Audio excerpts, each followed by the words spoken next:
Just as we were going off the air yesterday, a terror attack rocked the Kabul airport and a hotel nearby. So we're going to talk about that, some of what happened there, and some of the aftermath, because it looks like, well, both Biden and Kamala got a couple speeches in, and they did not go well. But we'll go over all of that, plus a lot of video to go with that. So stay tuned with that, and that's unfortunately going to be the majority of the show here. In other news that we have going on here, the Supreme Court has blocked the eviction moratorium, so we'll talk a bit about what's going on with that. The officer who shot Ashley Babbitt makes his face known, and he speaks out. And I guess gives us a line of bullshit. I haven't listened to the speech or anything yet, so we'll talk about that. And a group of people find out that a Wisconsin lawmaker has coronavirus and on a tube, and the comment section, well, I'm sorry, these people are evil. It's going to be all this and more. Hey, do you trust the plan yet? I'm Jay Edgar, and this is Contemporary.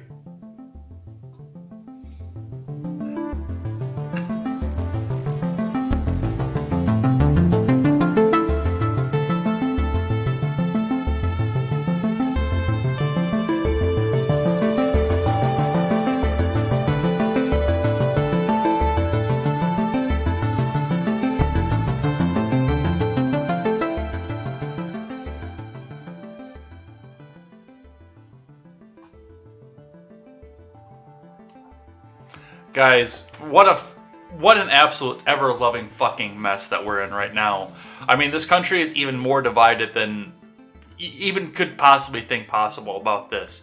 And some of the Biden fanatics are still thinking that he did nothing wrong, and he's coming out of this smelling like a rose. I've been arguing with one of those for the past few hours that believes that Biden, honk, is the most popular president ever, and honk got more votes than Barack Obama, and oh my god, you don't even understand population growth, honk.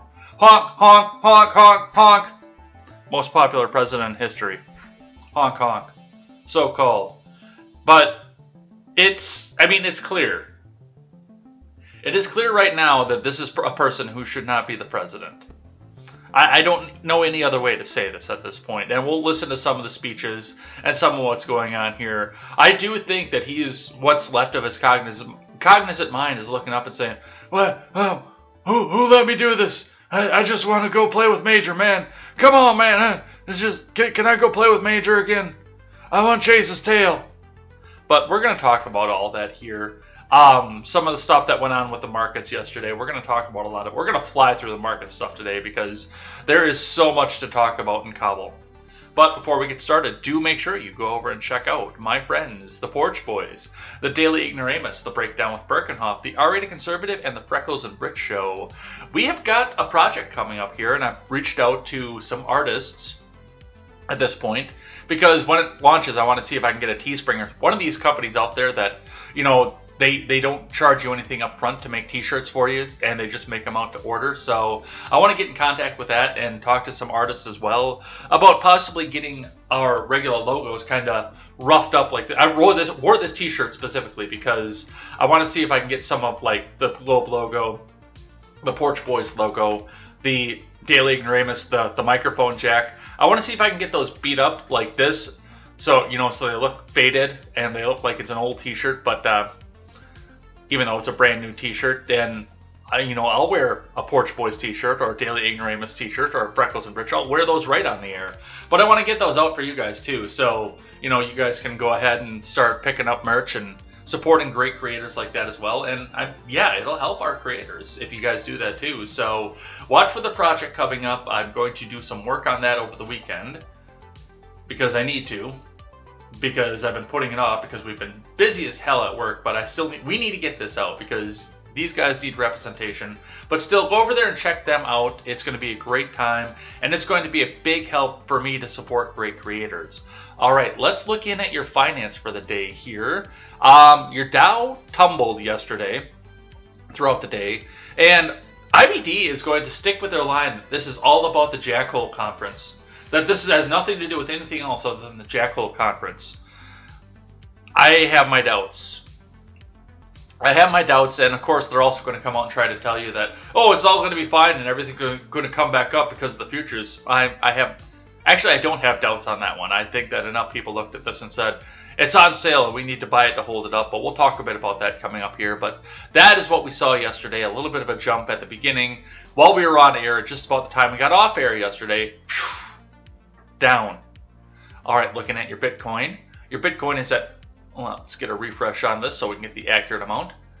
Your Bitcoin is at $47,383 US dollars and 10 US cents, which means it held steady from yesterday. It dropped a little bit lower, as we saw. 46,000 was where we were at yesterday, and then it came back up overnight. So looks like we are seeing some comeback here, but that could be a correction as well. We will watch where that goes. Your scrap metal prices today. Your coppers are all up.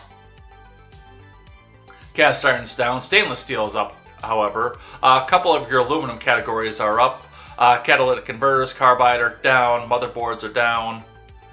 And it's a mixed bag on your metals here. So, I mean, and I said I wanted to watch this because it does, this kind of shows where the economy is going to go for the people at the bottom, because those are the people who are going to pick up your scrap out of everywhere to try and take whatever they can to the recycling center to get a few bucks to rub together so they can buy groceries for their family. This is where the economy is going to go for the bottom. We can watch the stock market and see where the economy works for the top.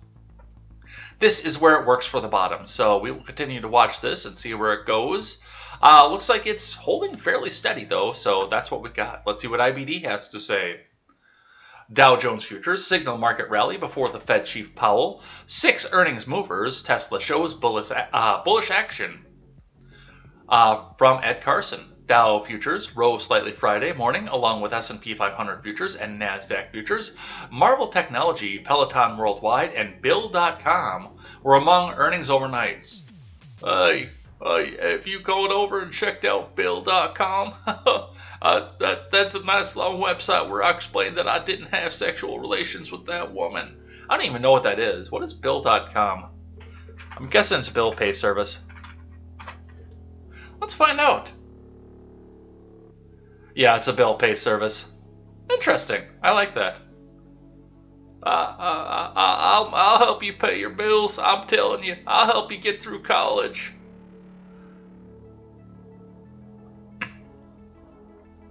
Oh, a little bit of announcement. We got our first sub. Seawall subscribed with Prime. So, hey, we got some income. And Seawall, if he sees you, he can come and help you get that too. Because if you have Amazon Prime, you get 1 free subscription every month. And I'm hoping that maybe you'll leave it with your potentially favorite content creator. Maybe not, but I'm hoping so. Every little bit helps you guys. All right, let's get back onto this here. The stock market rally fell modestly Thursday, ending a winning streak ahead of Fed Chief Jerome Powell's much-anticipated speech on Friday. Tesla retreated slightly on Thursday. Tesla CEO Elon Musk said FSD beta could open up broadly in just 4 weeks, but amid a variety of headlines, good and bad, often regarding autopilot or full self-driving, Tesla stock has had relatively tight daily and weekly closes. CrowdStrike, Palo Alto Networks, and other security software makers continued their strong run after Microsoft, Google, and others pledged big spending on cybersecurity after a White House summit on the subject. CrowdStrike stock, which joined the NASDAQ 100 before the open, rose 3.25% on Thursday and 278.77 this week to record highs. PANW stock added 2.4%, bolstering a 457.69 spike to all-time levels on Monday's blowout earnings. But other cybersecurity stocks, including Zscaler, SentinelOne, and Okta, have also sprinted this week. CrowdStrike and Okta report next week. The multiple bomb attacks near the Kabul airport, killing at least 13 U.S. service members and dozens of Afghans, may have been a catalyst for Thursday's market losses. Investors also may have taken profits ahead of Fed Chief Jerome Powell, especially with multiple Fed officials calling for tapering bond buys. But after several days of solid price gains on declining volume, the market rally was arguably due for a down session. The COPE. They're trying desperately to try and tell you that this is all about the markets. They did mention, I was impressed, they did mention the airport bombing, but they are trying as hard as they can to make this not about anything that's policy-wise about the Biden admin. Fed Chief Powell speaks at 10 a.m. at the Jackhole Monetary Conference, which once again is virtual. He could discuss a Fed scaling back of asset purchases, but many analysts expect him to leave most or all of the taper talk for the September Fed meeting. China's continuing their internet crackdown on your futures. Dow futures rose 0.2% versus fair value. S&P 500 futures advanced 0.3%, and NASDAQ 100 futures climbed 0.3%. Crude oil futures rebounded modestly Friday morning. Treasury yields were little changed. And remember, overnight action in Dow futures and elsewhere doesn't necessarily translate into actual trading in the next regular stock market session. All right, that's what we see coming up out of the markets. Let's grab one quick from Yahoo, and then we got to get into this bombing thing, because from here to here, that's all the Afghanistan stuff. Between the speeches, the bombing itself, the reactions, the way the world is react, that's all that's there. And then we've got just a little bit of news at the end of the day. And also make sure you're chatting in the live chat today, because today is the day I give a special thank you to everybody who chats in the live chat here. So if you get at least one message in, you'll get your name read out, including the people who messaged throughout the week here. I've got everybody's name on this list here. And we'll read some of the chat today. And if your stuff is sufficiently stupid or bigoted or hateful, it will raise the intellectual level of this program and will get read on the air.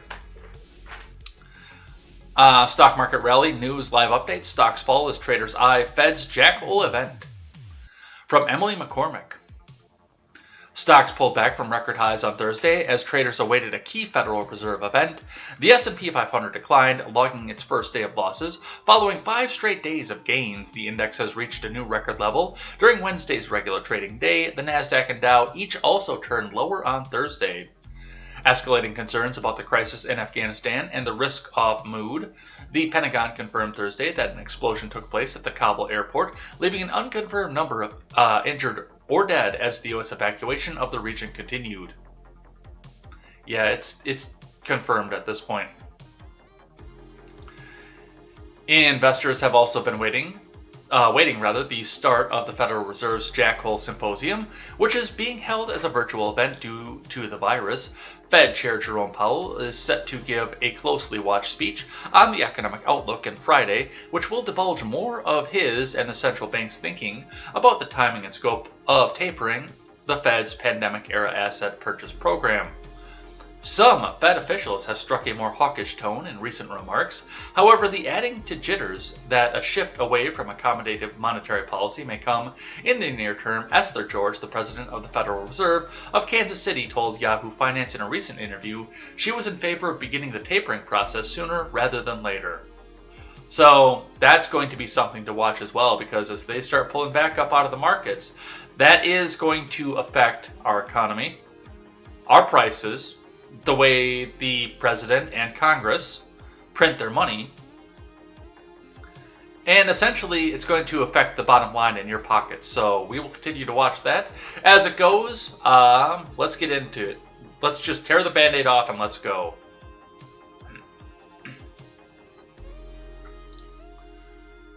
The Jackhole Symposium.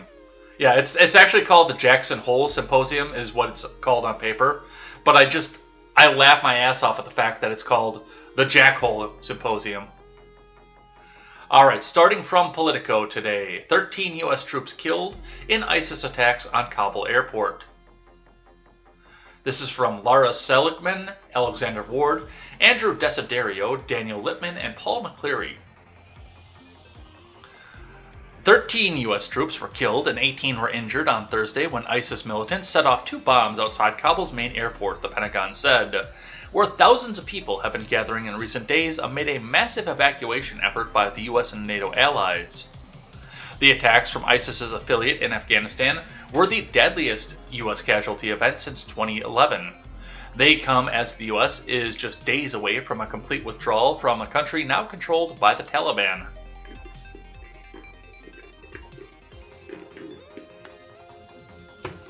An ISIS militant wearing a suicide vest was responsible for the first bombing, 2 U.S. officials and a person familiar with the matter told Politico, detonating around 5 p.m. local time. Just outside of Abbey Gate, ISIS gunmen then opened fire on the crowd. 3 sources said U.S. troops returned fire soon after. NATO troops were ordered to leave the airport gates immediately due to the threat of additional attacks, 2 people said. Videos from the scene, viewed by Politico, showed dozens of bodies strewn across the Suez Canal and the surrounding... Ooh, that's a grisly scene just in my own mind, and there's nothing on the screen for it. And the surrounding banks outside Kabul's main airport, which President Biden has warned was vulnerable to terror attacks in recent days. Honk honk. In remarks at the White House later Thursday, Biden said he has ordered his top military officials to attack the terror group's assets. There it is. There it is. More war in the Middle East.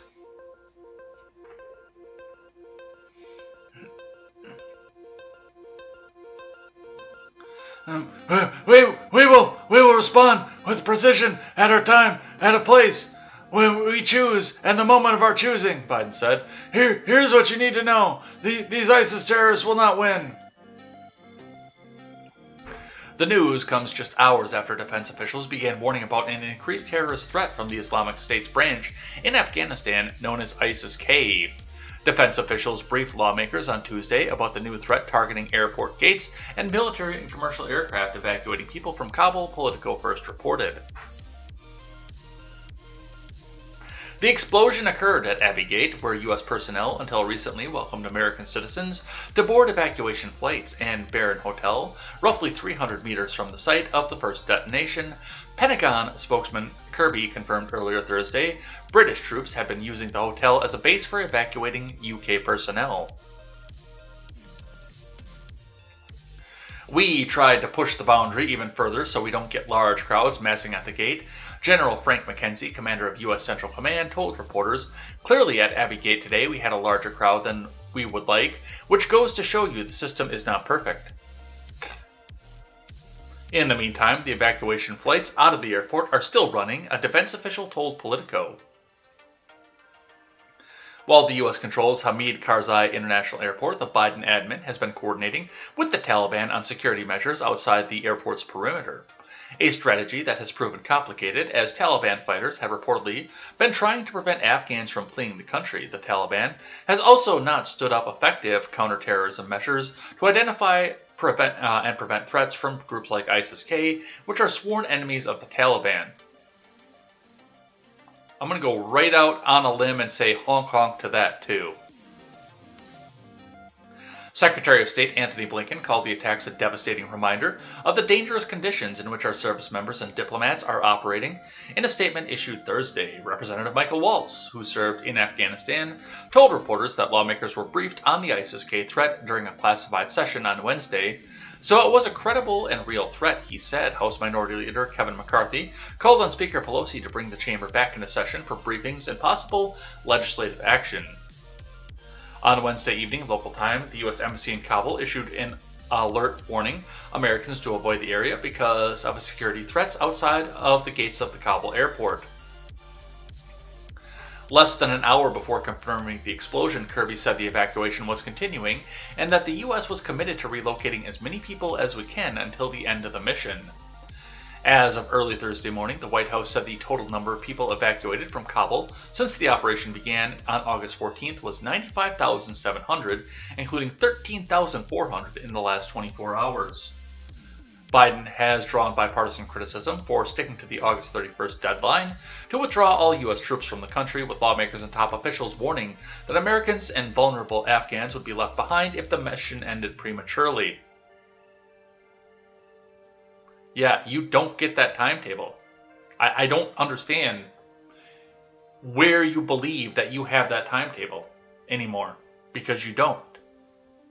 You're on the Taliban's time now because you turned around and fucked this up the way that you did. Later Thursday, Blinken said more than 100,000 people have been safely evacuated from Kabul. And that's really telling about this, and we'll talk about this later on in the program too, because, you know, we're sitting here, I don't know if I have any Psaki clips right now, but they're sitting here out there asking Psaki about all this and how many people died and what happened with that. And all that Jen can do is sit there and talk about the people that we've all successfully already evacuated. it would be a real shit, because as far as I know, right now, the airport gates are welded fucking shut and they're not flying anybody else back out.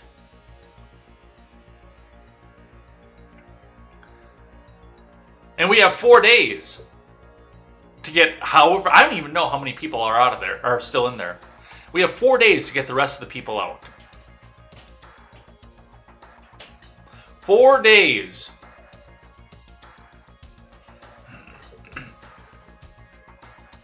So, that is what we're seeing coming back up out of Afghanistan.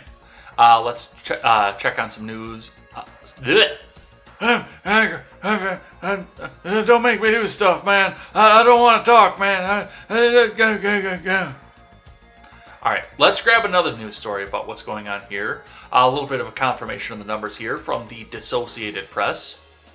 Kabul airport attack kills 60 Afghanistan, or 60 Afghans. Man, I really am talking like Biden here, man. And I know a guy named Corn Pop, and he's a real bad dude.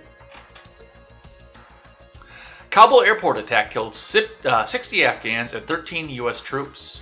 From Saeed Zirmal Hashemi, Rahim Faiz, Lolita C. Baldor, and Joseph Kraus.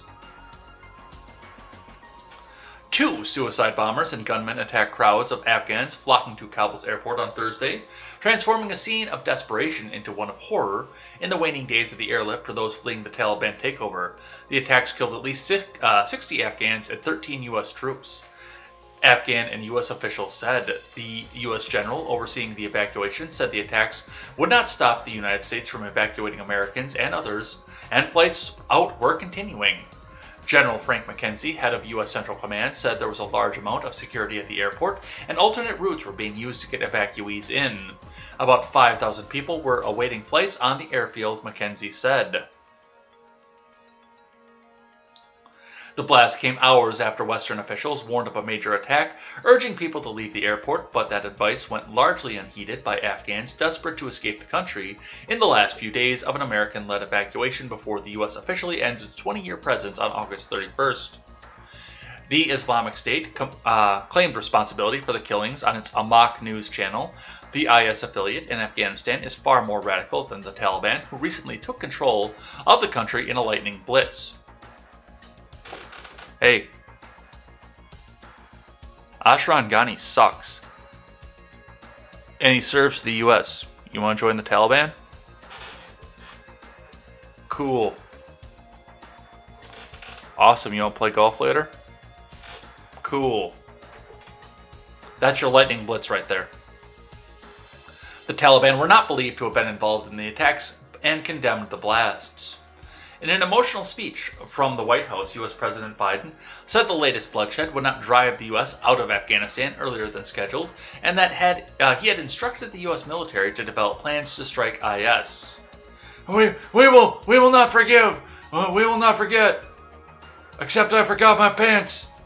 We will hunt you down and make you pay, Biden said. Another war hawk.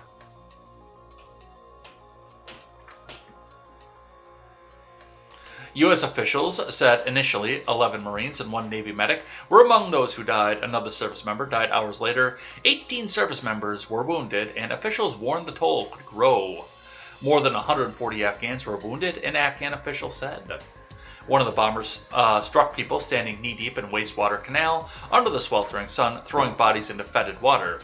Those who moments earlier had hoped to get on the flights out could be seen carrying the wounded to ambulances in a daze, their own clothes darkened with blood.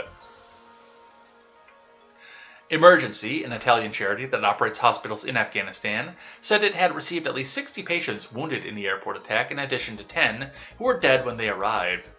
Surgeons will be working into the night, said Marco Puntin, the charity's manager in Afghanistan. The wounded overflowed the triage zone into the physiotherapy area, and more beds were being added, he said. The Afghan official who confirmed the overall Afghan toll spoke on condition of anonymity because he was not authorized to brief media. Pentagon spokesman John Kirby said one explosion was near an airport entrance and another was a short distance away by a hotel. McKenzie said clearly some failure at the airport allowed a suicide bomber to get close to the gate. Yeah, that's some fucking failure, dude. That's some failure. I mean, there's so much to go over with this. This is appalling. There are people out there, and I saw in the chat there, that think that this was orchestrated by the war hawks in our country. I don't want to necessarily say the CIA, but war hawks in our country that are pissed off about the fact that we're leaving this area and they're about to lose a bunch of money. I'm sure there are some war hawks over in the Middle East that are on their way to losing a bunch of money because this conflict is over and they can't supply the insurgents to it for the full U.S. takeover, or to prevent the full U.S. takeover. I'm sure there's some of them that are mad. Big mad people. I'm sure there are some of them that are mad. I don't necessarily know that this was an IS sect. Because this whole ISIS-K thing just sort of came up out of nowhere, and I have suspicions about that. I really do. But we will continue to see where this goes. And, I mean, big F's in the chat for the people who died off of this. Big F's. Let's grab one from the Blaze. Afghan witness to suicide bomb attack in Kabul says little girl died in his arms. So, I mean, it wasn't just adults and military members that got killed for this. And I don't know what the death toll looked like as far as, you know, the Afghans, because it was 60 Afghans that died from this. But, you know, the military members, the U.S. military members that were in the midst of this, they all seem to be adults. Well, they're all military members, so yes, of course they were all adults. But, you know, they're all adults, and now there's this little girl caught in the crossfire too. Let's read what Chris Pandolfo has to say. A witness to Thursday morning's suicide bombing outside the Hamid Karzai International Airport described the scene of the terrorist attack on Fox News and said an infant girl died in his arms. An Afghan translator for the U.S. Marine Corps, identified as Carl, was at the scene when a suicide bomb attack happened outside the Abbey Gate at Kabul's airport in Afghanistan. The witness said that at least one person, the little girl, died and more were injured, including Americans. There was an explosion that happened inside the crowd. A lot of people got hurt, the witness told Fox News. I got a baby girl that she was 5 years old. She died right in my hands. I don't know what exactly is going on over here, but I think some of the Americans got hurt too, and some people were running around, he added. The witness clarified that the little girl was not his child, but belonged to somebody else. I think we've got video here. Let's check this out.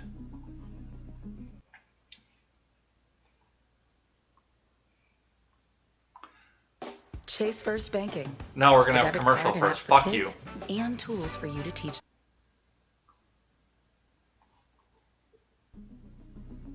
They're gonna play a commercial because they can. Well, they're good capitalists, I guess. So we can't be that mad at them. They're joined by a gentleman by the name of Carl. He's at the airport. Sir, can you hear us? And if so, what are you saying there? I can hear you. Yes, sir. Hi, it's Bill Hemmer and Dana Perino. You're live on the air with us. What do you see? All right, sir. So I'm an Afghan translator for the United States Marine Corps. I was over here to go to the airport and get on the plane and get out of here. There was an explosion that happened inside the crowd. A lot of people got hurt, and I got a baby girl that she was 5 years old. She died right in my hand. So I don't know what exactly going on over it, but I think some of the Americans, they got hurt too. And so people are running around, and so I'm going to speak a little bit louder, a little bit lower. So it's okay. We can hear you. Keep going. Are you saying a baby girl died in your arms? Yes, I tried to help her. She was not my baby girl. She was somebody else's girl. And I saw her on the ground. I picked her up, and I took her to the hospital. But she died. Oh. Right on my hand, and that's not. Wow. I'm so sorry, right sir. Yeah, that's terrifying. And, just translate out what he said there, because it was a bit muffled on the phone. There was an explosion that happened inside the crowd. A lot of people got hurt. The witness told Fox, "I got a baby girl that she was 5 years old. She died right in my hands. I don't know what exactly is going on over here, but I think some of the Americans, they got hurt too. Some people are running around," he added. The witness clarified the little girl was not his child. Yeah, I mean, they're hitting civilians at this point. Now, I don't agree with killing military members either, but they did at least sign up for the risk of going over there and possibly having something, the worst happen to them. The risk was there. They knew that when they signed the paperwork and said, "Hey, cool, I'll get some free college later." But, man, a 5-year-old girl, man, that's devastating. It really is. All right, let's keep going. From Reuters. Oh, I didn't archive this, so we might not get to read this one. Yep, no, I didn't archive this one because I'm an idiot. All right, let's skip that one then. By the way, that is, the U.S. is bracing for possible more ISIS attacks at this point. But we can't read the article because it's not archived and it's behind the paywall. Let's grab one from the New York Post. Kamala Harris scraps rally with California Governor Gavin Newsom after Kabul airport bombing, from Samuel Chamberlain.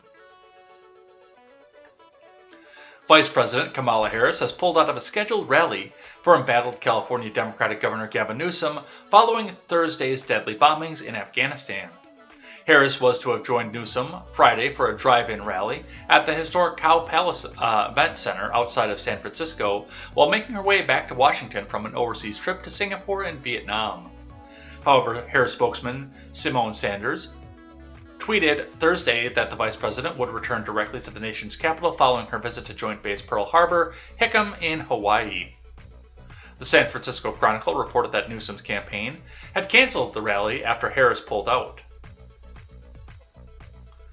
The appearances by Harris, a former San Francisco district attorney, California AG, and senator from the Golden State, was meant to boost Newsom ahead of what is expected to be a close recall vote on September 14th. On Wednesday, the White House press secretary Jen Psaki said that President Biden planned to travel to California in a show of support for Newsom, but did not give a date of when such a visit would take place. At least 13 U.S. service members were killed and 15 more wounded Thursday in twin bomb attacks outside the gates of Kabul's international airport, where Marines were processing people attempting to board evacuation flights out of the country. Afghan officials said at least 60 Afghan citizens were killed and another 143 were wounded in the blast. Yeah, it's such a terrible thing that Kamala Harris has to put the actual fate of the country and its military service members ahead of political ambition, ahead of making sure that Gavin Newsom gets to stay in his seat forever. What a shame, what a pity, oh my god, it's the end of the world right now. This is what oppression looks like. Because of this, Larry Elder might get elected. And I love the fact that, of course, he went out and Newsom canceled the rally, because what's he going to do? Come out and say, "Oh yeah, no, I can't have you drive out here because my rules say you actually have to be locked in your house." What a fucking bunch of bullshit. Let's grab one from Politico. This is the other side of this, which people are talking about this as treason. And I don't know if it is, because I believe that requires intent. And as much as I dislike some people on the left in this country, I cannot put intent to put people in harm's way to this. I can just put bumbling fucking stupidity.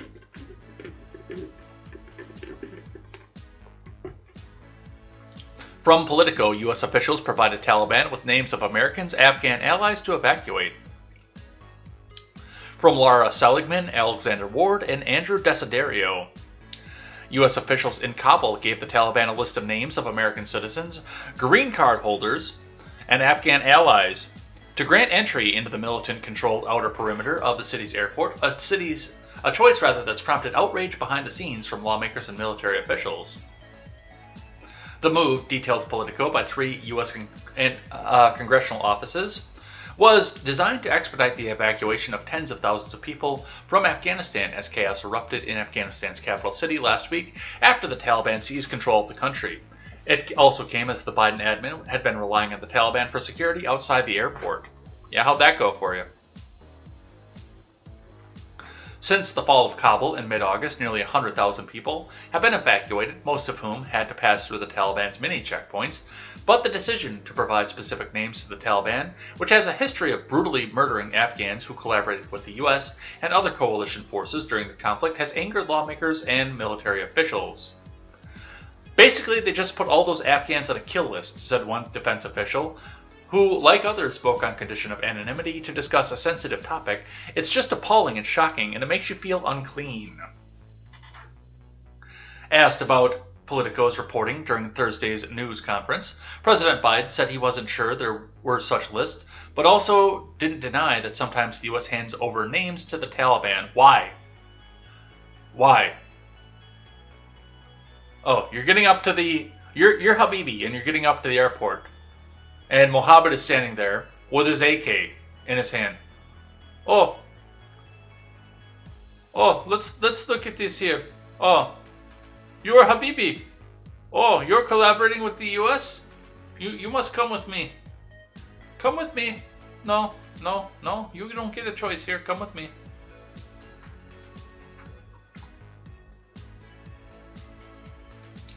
And then Habibi is never seen again.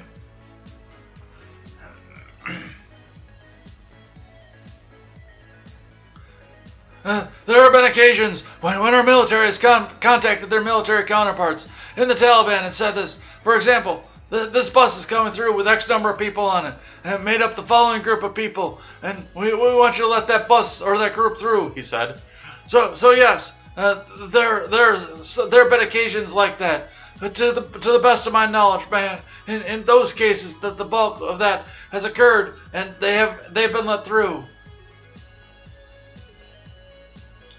I can't tell you with any certitude that there's actually a list of names. Come on, man. Do you think we'd actually give a list of names, man? Come on, man.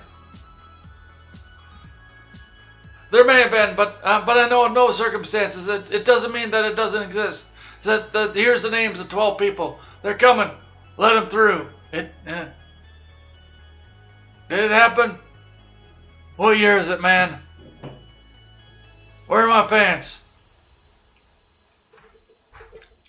NSC spokesperson Emily Horn added, "It is unfortunate that the White House was not asked for comment or explanation on such a serious issue. Had Politico asked us, we would have given the same answer that the president shared with the nation today. That in limited cases we have shared information with the Taliban that has successfully facilitated evacuations from Kabul." Come on, man. I guess the wave button doesn't work on my Instagram anymore. I tried to wave at Boulder Vaughn, it's just not working. Come on. The thing, man. And I love this, how Emily Horn's like, it's unfortunate the White House has not asked for comment or explanation on such a serious issue. Had Politico asked us, we would have given the same answer. We have this scripted answer in front of us, and we'll give you the answer. Just come back and ask us.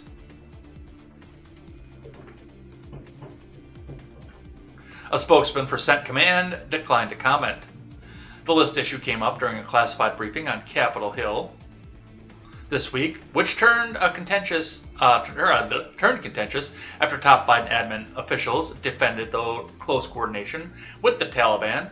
Biden officials defended their close coordination with the Taliban. Biden officials contended that it was the best way to keep Americans and Afghans safe and prevent a shooting war between the Taliban fighters and thousands of U.S. troops stationed at the airport. Yeah, that's not who you need to be concerned about a shooting war with. So, yeah, if it was the Afghan government, like the legit Afghan government, if it was the puppet government that the U.S. installed, then I would say, yeah, no, that's cool. Absolutely, that's fucking cool as hell. Go ahead and give the names out of there. But because it's the Taliban, yeah, no, that was not a good idea by any stretch of the imagination.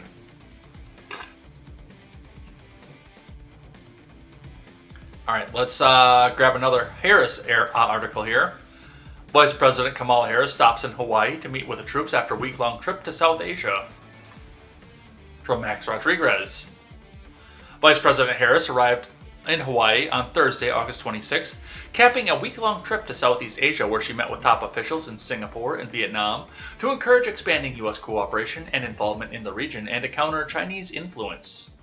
Harris exited Air Force 2 at 3 p.m. at Joint Base Pearl Harbor Hickman and spoke briefly with Admiral Samuel Paparo, commander of the U.S. Pacific Fleet, before stepping into a black SUV. Harris's visit to Hawaii landed on a day that will be remembered by many Americans. 13 military service members were killed during an attack in Kabul. While at Joint Base Pearl Harbor Hickam, Harris addressed 25 members of the military who represented the 6 active duty service branches and National Guard. She and second gentleman talked with each service member and thanked them for their service. Harris also met with Governor David Ige and congressional members of the Hawaii delegation. Representative Ed Case was at the private meeting with Harris and said the situation in Afghanistan was top of mind. We extended her our full sense of loss on behalf of Hawaii and our delegation to carry with her back to Washington, Representative Case said, and of course our commitment as well to continue to help out wherever we can. Case said he backs the mission to remove Americans and allies from Afghanistan. He said Hawaii should be ready to support from providing Guard members to giving shelter to those who are escaping terror. These are our friends, our allies, these are the interpreters and our troops, and these are the folks that worked with our military and civilians in Afghanistan, Representative Case said, and these are exactly the folks that need to leave Afghanistan now. Which is interesting, and this was another one too. It was one of these situations where I could only find the article in right-wing media, like The Blaze or the Examiner or stuff like that. I could only find the article and that kind of stuff. But the press was also seemingly denied access to this particular meeting. So they don't even get to come in and see what's going on, take pictures, take anything else like that. Now, I don't know if it's because they were actually discussing strategy or military operations, or because Harris just didn't want to be questioned about this and answer a bunch of questions about it. But regardless, no, there was no press allowed for this. All right. Biden vows revenge for Kabul attack that killed 13 U.S. service members. Oh, this will go over well. From Melissa Quinn, Catherine Watson, and Stefan Beckett, updated on August 27th. 13 U.S. service members were killed and more than a dozen others injured in an attack outside the airport in the capital of Afghanistan on Thursday, opening a deadly new chapter in the massive U.S. effort to evacuate Americans and Afghan allies ahead of President Biden's August 31st deadline to withdraw. The Pentagon said a suicide bomber detonated an explosion that tore through a crowd waiting at an entrance to the Hamid Karzai International Airport in Kabul, where thousands of people have gathered every day since the city fell to the Taliban. Desperate to board flights out of the country, another explosion struck a nearby hotel, the Pentagon said. The death toll stood at 90 people as of Thursday evening, with 150 more wounded, and Afghan officials said the tally was expected to climb. At the remarks at the White House later in the day, the president said the bombings were the work of fighters from the ISIS affiliate in Afghanistan known as ISIS Khorasan, or ISIS-K. The attacks marked one of the single deadliest days for U.S. forces in Afghanistan in the 20 years since the Allied invasion. Mr. Biden mourned the loss of the U.S. service members while vowing to retaliate against those who orchestrated the attacks and continue the process of withdrawing from the capital. The U.S. has helped more than 100,000 people leave Afghanistan since August 14th, according to the White House. This is exactly what I need to understand about this, because what are you going to do? What do we know about ISIS-K, and what do we know about the growth of ISIS under your boss's admin? Oh, by the way, also, if you listen to Barack Obama, there's nothing to really worry about ISIS, okay? They're not really that important out there. They're just a JV team. There's nothing to do there. Well, they just killed 13 people, if our intelligence is correct, and it was them. And once again, I'm sure that there is some incentive for the Taliban to keep the U.S. out there where they can come out and assert their dominance even harder. Or this could be them as well. Who doesn't want to throw an extra shot in it at a retreating army? Oh, they're not important. They're the JV team, and they can't do a whole lot right now, and that's what's going to be, and that's where it's going to go. So we'll watch the JV team, and we'll see what they have to do. But just remember, it's all the other guys' fault. Nothing bad could happen on this administration. It's all Trump's fault now. Just like when I was president, everything that went wrong, that was W. That wasn't me. It was 2015, and things were going wrong, and it was W's fault. It wasn't me, because I can't do anything wrong. And just ask my fans. So yeah, that's what we see coming back up out of that. Let's grab one from the Daily Wire, and I don't want to go too... Okay, this isn't the one with the video, but we still want to talk about it here. We will hunt you down. Come on, man, we will hunt you down. Biden speaks after the terror attack in Kabul that killed at least 12 service members. From Emily Zanotti. President Biden pledged to hunt down ISIS-K following a pair of terror attacks outside of Kabul's airport that left at least a dozen American service members dead, including 11 U.S. Marines and 1 Navy hospital corpsman. More than 100 Afghans were wounded in the suicide bombing, and at least 60 are believed dead, though the Taliban has so far refused to provide up-to-date numbers. Speaking late Thursday afternoon, Biden, who appeared visibly exhausted, said it was a tough day, man, and praised the U.S. military before pledging to hunt down ISIS-K and make them pay for the loss of American lives. They are the bravest and most capable and the best selfless military on the face of the earth, and they're part of simply what I call the backbone of America, Biden said. They're the spine of America, the best the country has to offer. And we will not forgive and we will not forget, he added. We will hunt you down and we will make you pay. I've also told my commanders to attack ISIS-K assets and we will respond with precision. Really? Do you know where they are? Because I've got this feeling that if you knew where ISIS-K was,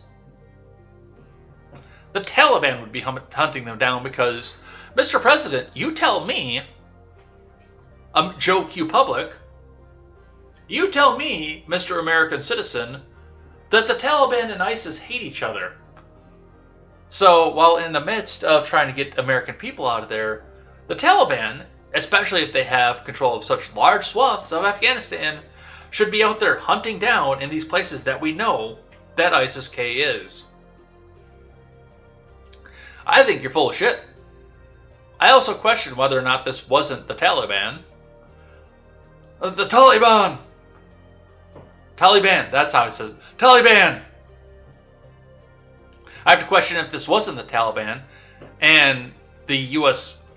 Marines that got into this and got hurt were just in the crossfire. And this was a way for them to go after their own citizens because the vast bulk of people who were killed and hurt by this were Afghan citizens. If that was a way for them to go back after the people that are trying to evacuate off of here because they collaborated with the U.S. Because they do have a vested interest in killing these people.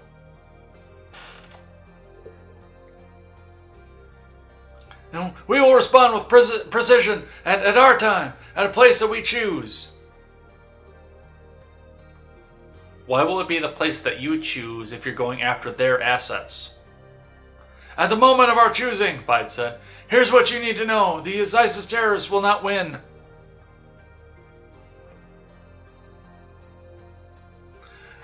Biden said that the U.S. has some reason to believe that the terrorists belong at a Taliban splinter organization called ISIS-K. I can't do the Biden voice for very much longer. My throat's starting to kill me here. Which is affiliated with the larger Islamic State terror network. The U.S. and coalition force had warned over the last several days, come on man, that there were indications of a coming terror attack outside Hamid Karzai International Airport where thousands were being evacuated ahead of the U.S.'s official withdrawal on August 31st. Biden pledged to continue that process, saying the U.S. will not be deterred by terrorists. We will not let them stop our mission. We will continue the evacuation. but outlets on the ground late Thursday reported that some gates of HKIA were being welded shut, and the U.S. military was moving up the timeline for getting forces out of Kabul. The Daily Wire reported earlier Thursday that the 82nd Airborne was moving out ahead of schedule. I know of no conflict as a student of history. You're a student of history because you were there for all of history. No conflict. When a war was ending, one side was able to guarantee that everyone who wanted to be extracted from that country was able to get out, Biden said. The president took questions from a pre-selected group of reporters, according to Biden's own words, and again committed to, we'll talk about that a little bit later, committed to withdrawal by August 31st. At one point, he repeated his allegations that the Trump admin forced his withdrawal from Afghanistan on a protracted timeline, but he did not mention that the Biden admin itself set September 11, 2021 as the deadline for leaving Afghanistan, and later moved that timeline up. So that's a lot of he said over there. All right, let's listen to the House Plant-in-Chief, shall we?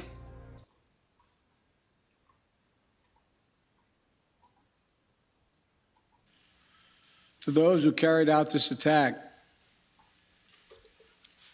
as well as anyone who wishes America harm, know this: we will not forgive. We will not forget. We will hunt you down and make you pay. I will defend our interests and our people with every measure at my command. To those who carried out this attack, as well as anyone who wishes America harm, know this: we will not forgive. We will not forget. So that's what he had to say with that. Kevin says, 81 million people voted for this guy. Seriously, come on, man. Yeah, most popular president in history, honk honk. More votes than even Barack Obama, honk honk. All right, from Fox News, Biden admits he bears responsibility for Kabul attack, defends withdrawal when pressed by Ducey, from Caitlin McFall. President Biden told reporters Thursday that he bears responsibility for the messy evacuation and consequential suicide bombings in Kabul. Video. Nope, no video. Do I have video of this? I don't. Okay, that's fine. We'll go with that. I thought I had video of the Ducey exchange. I guess I didn't. President Biden told reporters on Thursday he bears responsibility for the messy evacuation and consequential suicide bombings at Kabul. I bear responsibility for fundamentally all that's happened, Biden told Fox News reporter Peter Ducey following a press briefing. You know as well as I do that the former president made a deal with the Taliban that we would get all American forces out of Afghanistan by May 1st. In return, he was given the commitment that the Taliban would continue to attack others but would not attack any American forces. Remember that?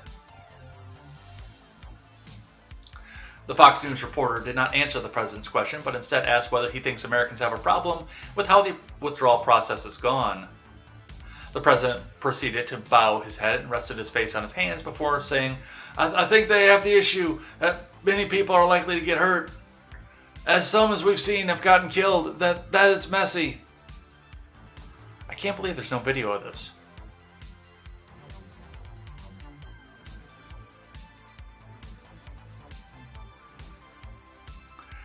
Earlier this year, Biden extended the original departure deadline agreed to under the Trump admin from May 1st to September 11, 2021. He then announced in July that the military mission in Afghanistan would conclude on August 31st. Afghanistan collapsed just weeks after the majority of U.S. troops and NATO allies had withdrawn, and by August 15th, the Taliban took over the capital. At least 13 U.S. service members and dozens of Afghan cities were killed by two suspected suicide bombers who targeted the immense crowds forming in areas near the Kabul airport. But despite the messy evacuation process that's been conducted, the president said he stood by his decision to continue with the complete withdrawal.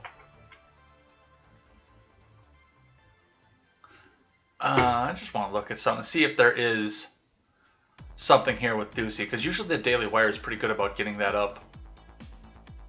No, they don't have anything.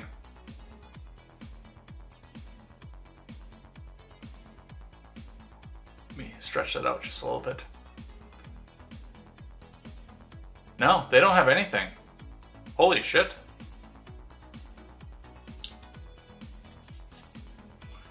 But despite this messy evacuation process that's been conducted, the president said he stood by his decision to continue with the complete withdrawal. Imagine where we'd be if I'd indicated on May the 1st that I was not going to renegotiate the evacuation date, he told reporters. I'd only one alternative, pour thousands of more troops back into Afghanistan to fight a war that we'd already won, relative to the reason we went there in the first one. You call this a win? This is not a win.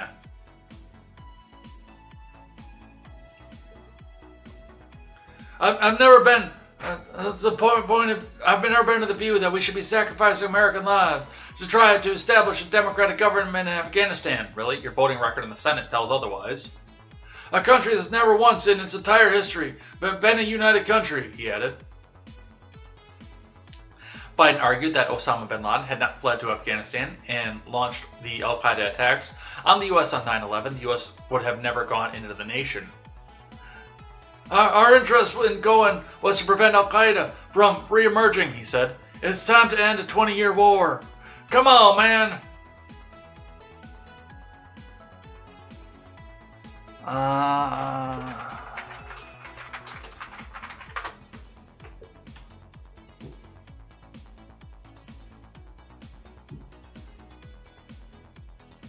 Yeah, this was the scene right there that we saw yesterday while he was trying to talk to Ducey too. And like, I know the Independent is considered to be a tabloid, so I didn't use their source off of this. I used Fox's instead, because in spite of the fact they're extremely right-wing, so-called, they're really a left-wing rag too at this point, but they get criticized as being extremely right-wing. They are green check verified, so I used them instead. But yeah, I mean, he stops the speech to do that.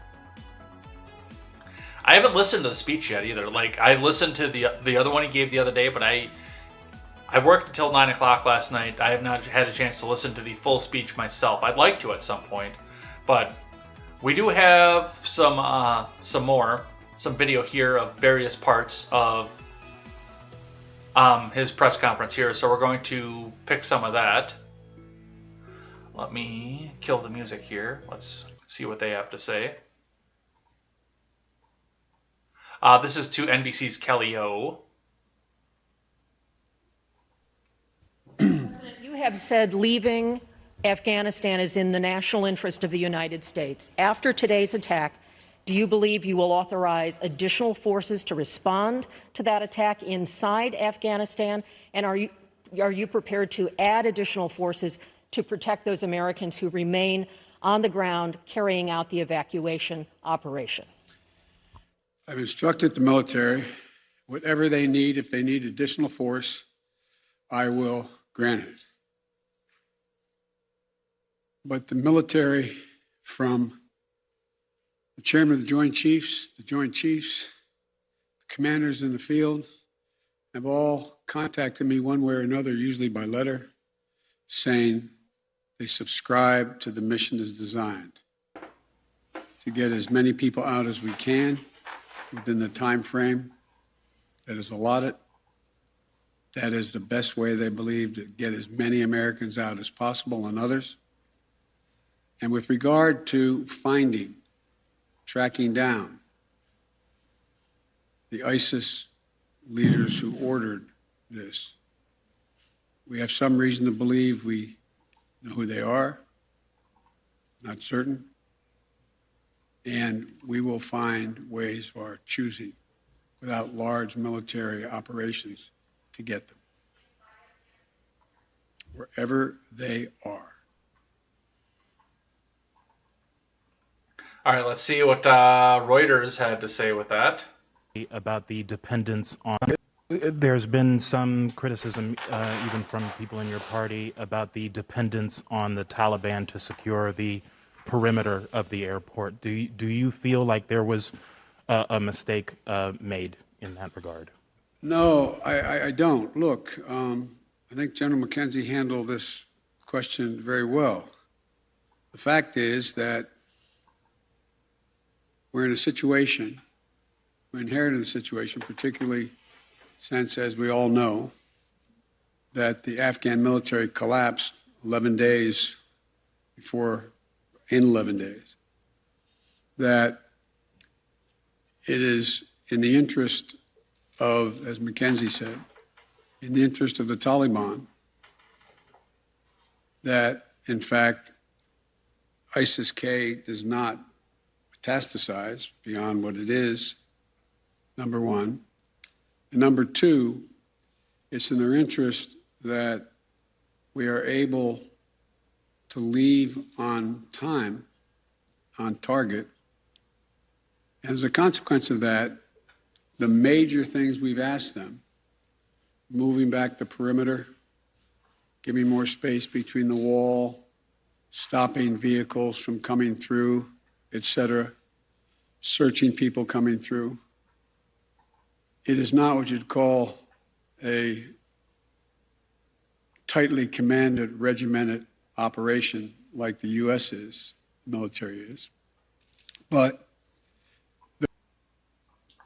All right. Let's see. What else can we grab off of this?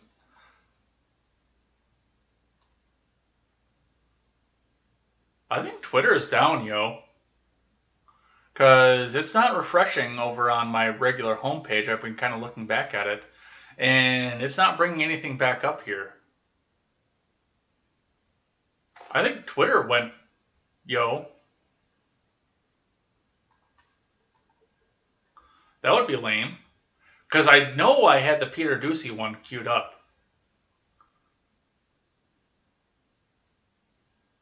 That's interesting. If true, of course. I know I had the Ducey exchange.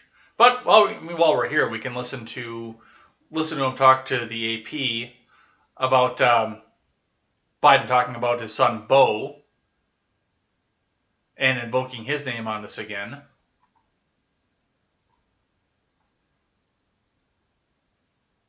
You have spoken, again, powerfully about your own son and the weight of these decisions. With that in mind, and also what you've said, that the longer we stay, the more likelihood that there would be a major attack. How do you weigh? Yo, did I get Twitter banned? I didn't know it? Or is Twitter down? That'd be amazing if I got Twitter banned finally. Well, I was reading the news out to you guys. That would actually be kind of amazing. In spite of the fact that I've been on the site for 5 years and been very aggressive in my sharing of ideas, even though I don't really name call or anything.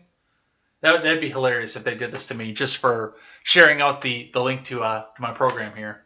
I think that'd be kind of awesome. I think that'd be kind of funny. Anyway, that's what we see coming out of that. Another video coming off of here from Twitter.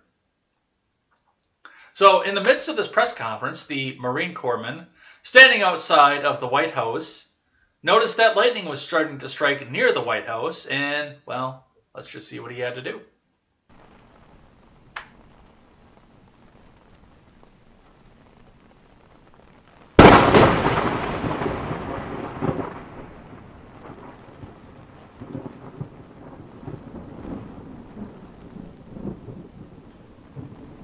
Nope!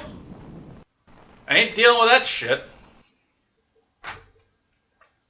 You can just see it. I mean, he's got his perfect form. He definitely has his form, but yeah, that is definitely the look of a nope.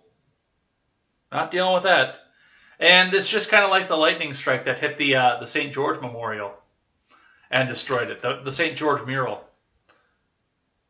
As Biden stands in there and lies in his speech, God is pissed. Or appears to be, at least. So, and yeah, Nina Angel Night Dragon says, this is the last warning to Biden. As an angel, I can feel and see that he needs to resign or things will get worse. Somebody else is SOAS. Apparently even God is pissed at this administration. Let's watch that one more time.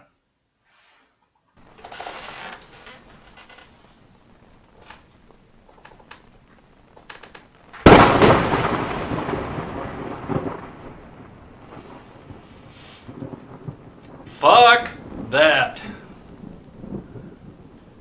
Nope. All right. From the Daily Wire, which we will have a video from here, Biden admits to be instructed which reporters to call on. Trump press secretary condemns. From John Brown. We won't fire the music back up just yet here because, we're going to be playing video again in just a second. President Biden said he's been given a pre-selected list of reporters and was instructed which ones to call on during his Thursday press conference regarding the deteriorating situation in Afghanistan. Kayleigh McEnany, who was the White House press secretary under the former president, blasted Biden's list and said nothing like that ever took place during her tenure. Ladies and gentlemen, they gave me a list here, Biden said during the press conference. The first person I was instructed to call on is Kelly O'Donnell of NBC. Ladies and gentlemen, they gave me a list here. The first person I was instructed to call on was Kelly O'Donnell of NBC. Ladies and gentlemen, they gave me a list here. The first person I was instructed to call on was Kelly O'Donnell of NBC. McEnany condemned how closely Biden is being instructed regarding how to deal with the press, tweeting, as White House press secretary, I never instructed the president to call on a predetermined list of reporters. President Trump could make decisions for himself, speak directly to the American people, and secure peace through our strength. Yeah, okay, I will call on the lying corporate press. Okay, the mainstream media, they suck. They don't like me. I love me. The right-wing media loves me. Fox News loves me. Okay? And I'm going to call on them because they love me. But I'm going to let these people talk about themselves because they're the worst. And I'm going to let them show that they're the worst. The lying corporate press, mainstream media. Okay? And remember, I am your greatest president. The best president that ever was. Okay? Me, Donald Trump. Biden was widely panned for his performance at the press conference. Fox News host Greg Gutfield jokingly asked afterward who instructed him. Was that also the Taliban? Biden went on to ask questions of several other reporters, last calling on Fox News White House correspondent Peter Doocy and getting into a testy exchange during which he crumpled over his mic out of exasperation, as the Daily Wire reported. And we can't see the video, obviously, because, Twitter appears to be down. That's kind of lame. Something went wrong. Try reloading. So yeah, either it's I'm booted from Twitter at this point, or it's actually down, which is lame because I use a lot of their stuff because their videos don't usually get copyright popped.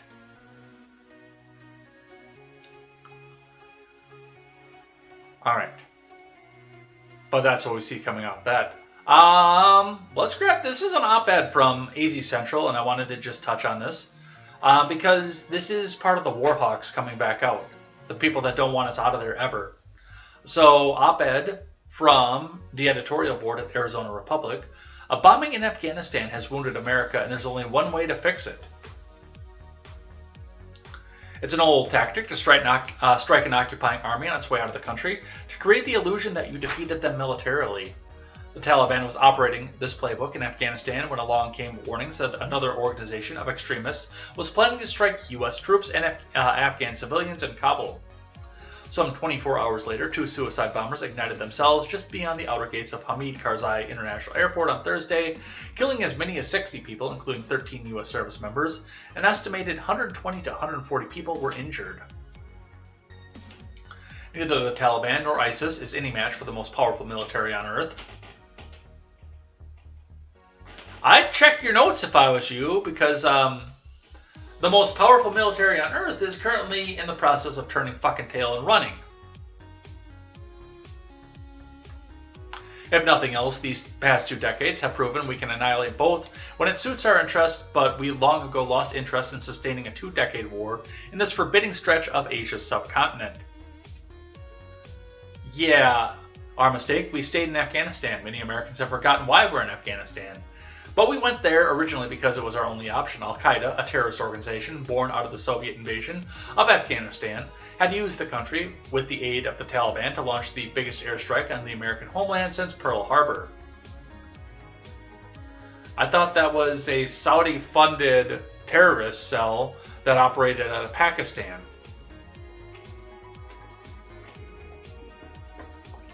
Had George W. Bush not sent our soldiers to Afghanistan, the American people would have fired him and elected a president who would. Well, firing W probably would have been the best idea at this point. Our mistake was the self-delusion of almost all Western democracies that we can transform a place centuries behind the modern world into a place where peace and prosperity can break out. Once more, we were wrong, and once more, we paid the price. Dude, no, that's not what Afghanistan was, and I mean, we saw the pictures. When this evacuation all started, we started to see the pictures of the girls dressed like the rest of the Western country, walking down the streets of Afghanistan. Kabul used to be a very posh, welcoming place to outside influence. It was a metropolitan area. And a very good one at that. Yes, we see the Taliban come over and the oppression come back in. But regardless, they weren't centuries behind. They were just gripped by a major authoritarian regime, much like the one that wants to take control over in this country. But to come off of here, to bring this back up here, this is what the author had to say, and I had to read almost all the way to the bottom of the article to see how do we build back our strength. Our nation is badly wounded by events in Afghanistan this week. The task of this generation of Americans will be to build back our strength and project it once again. To do so, we have to get ourselves right. We cannot do that by engaging in the cutthroat politics of the moment. On Thursday, 13 members of the U.S. military gave their lives to defend our country. Now the challenge is put to us. What are we going to do to make their sacrifice matter? I hope that doesn't mean going back to war in that country. My God, I hope that means that we don't go back to war in that country or one of the surrounding ones. Pakistan, Iran, any of those. Just get out. They don't want us there.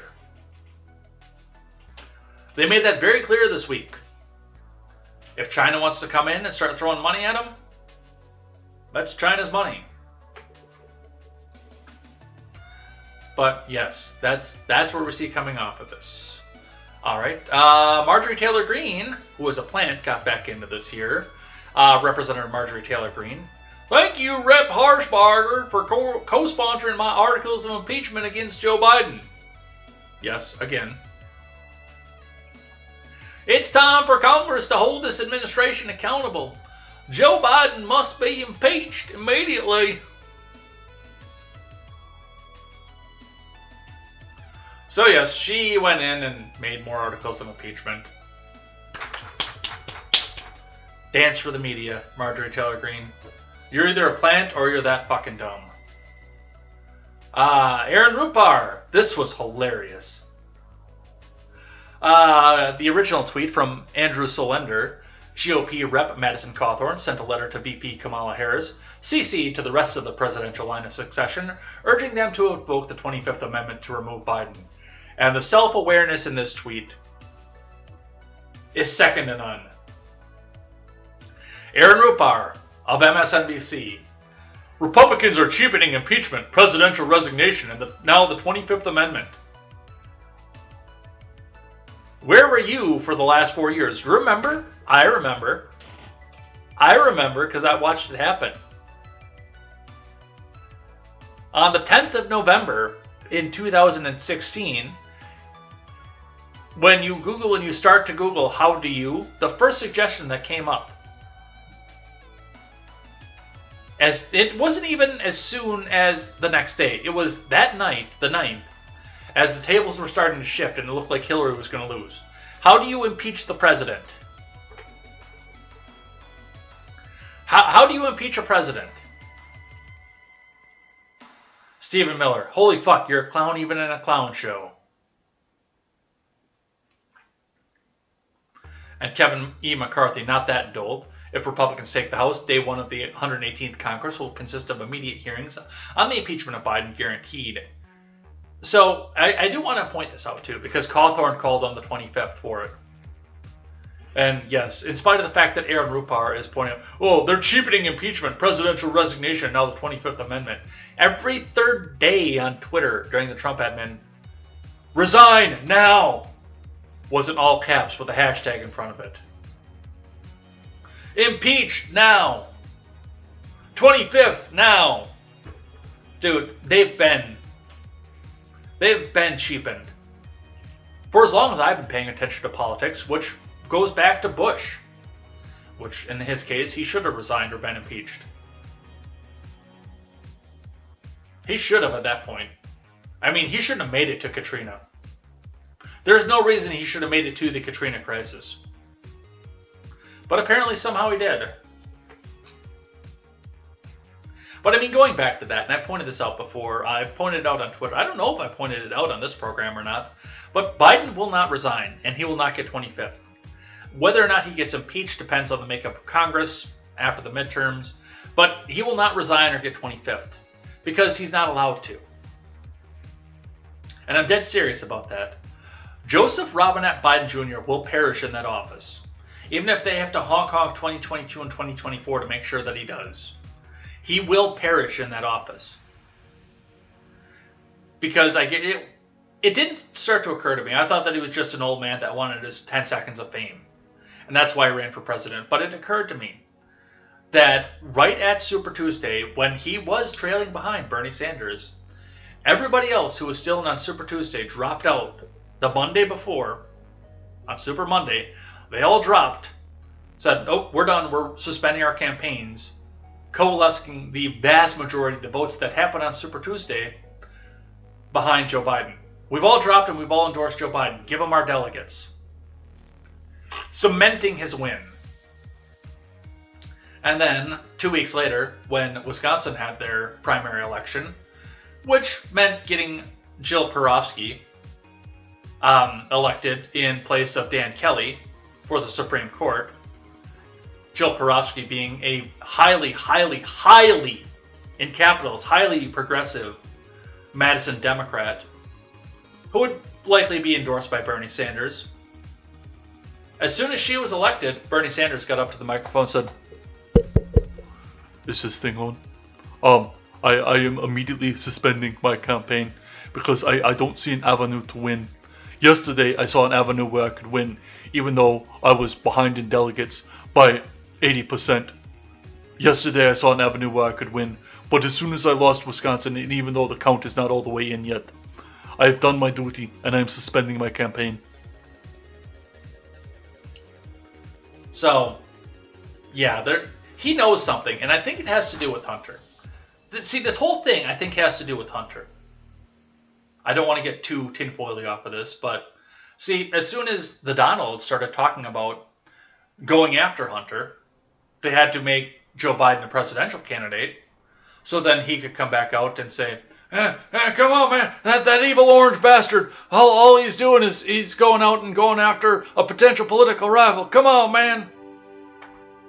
And then I do think that something happened with Hunter, and there are a lot of other people in the DNC with their hands in the cookie jar that might fall if Biden is able to testify without executive privilege. He is going to perish in that office. But we will see what goes on with that. All right, let's talk a little bit more about the Afghanistan thing. H.R. McMaster on Kabul attack. Afghanistan situation going to get much worse.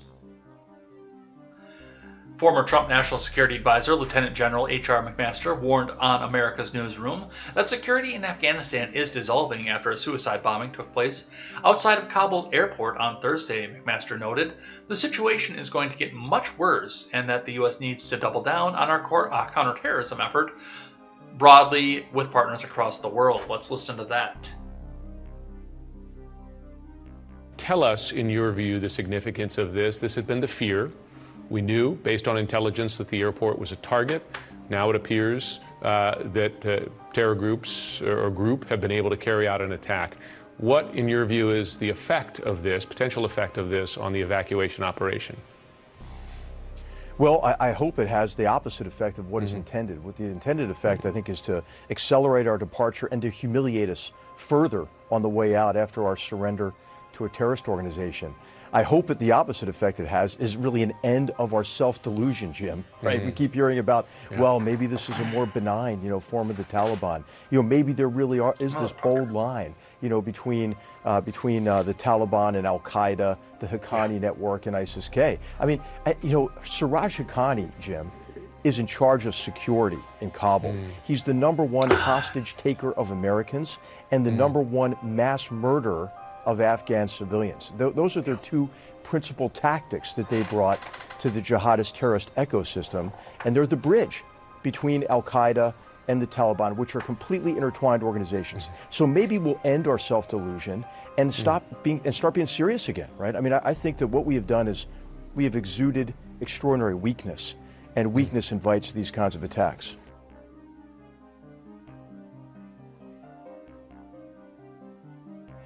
He went on to warn that a surrender to a terrorist organization and scramble to leave will result in more parallels to Saigon and the Iranian hostage crisis.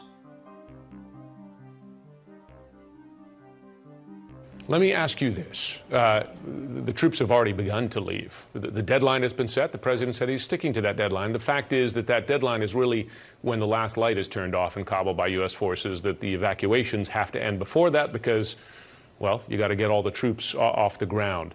Is there any wiggle room, flexibility for the president here to extend that deadline, to get more people out, both Americans and people who served with Americans?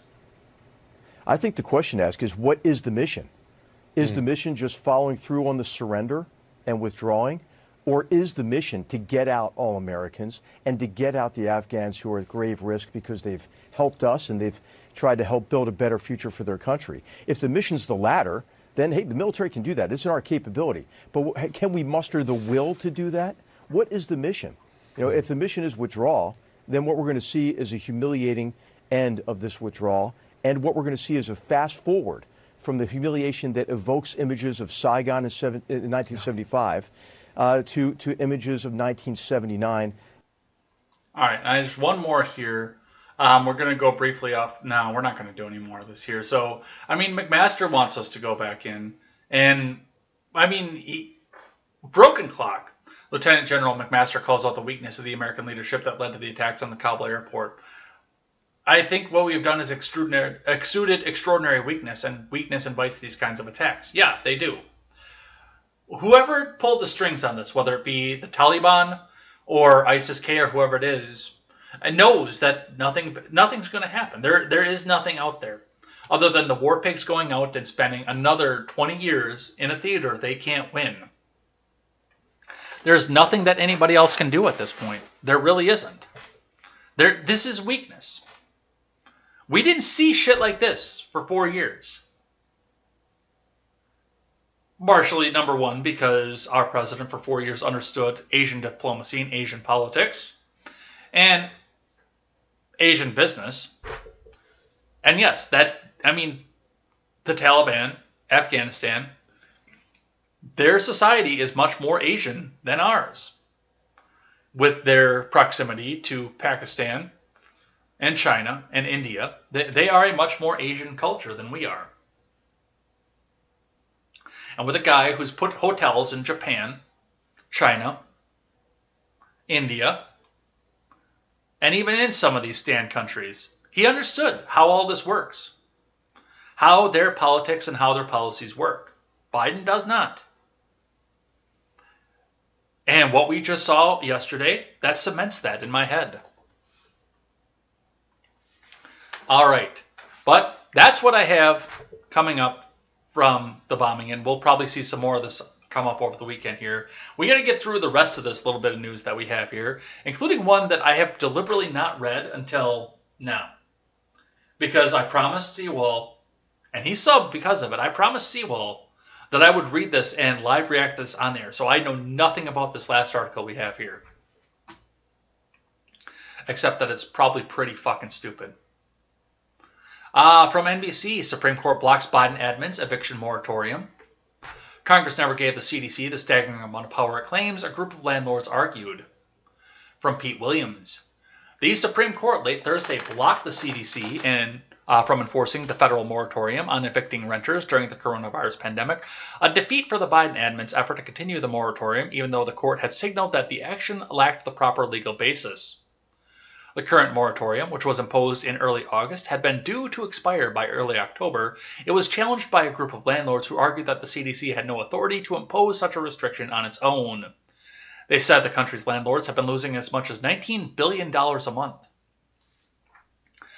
Congress never gave the CDC the staggering amount of power it claims, the landlords argued in the filing in the Supreme Court. In an unsigned opinion, 6 justices agreed. And of course, Kagan, Sotomayor, and I can't think of the other dude's name, Breyer. Those were the ones that came out and said that, oh yeah, no, the CDC is all powerful. They can do whatever they want. But, and we knew what this was, the eviction moratorium. It was supposed to end at the end of July into August, so it was still warm out and people could go move. But now Biden went back and extended it one more time because, come on, man, we could take this into October because, the Delta variant is raging, man. Come on, man. And he even said, I don't know if this is constitutional or not. I don't know if this is legal or not.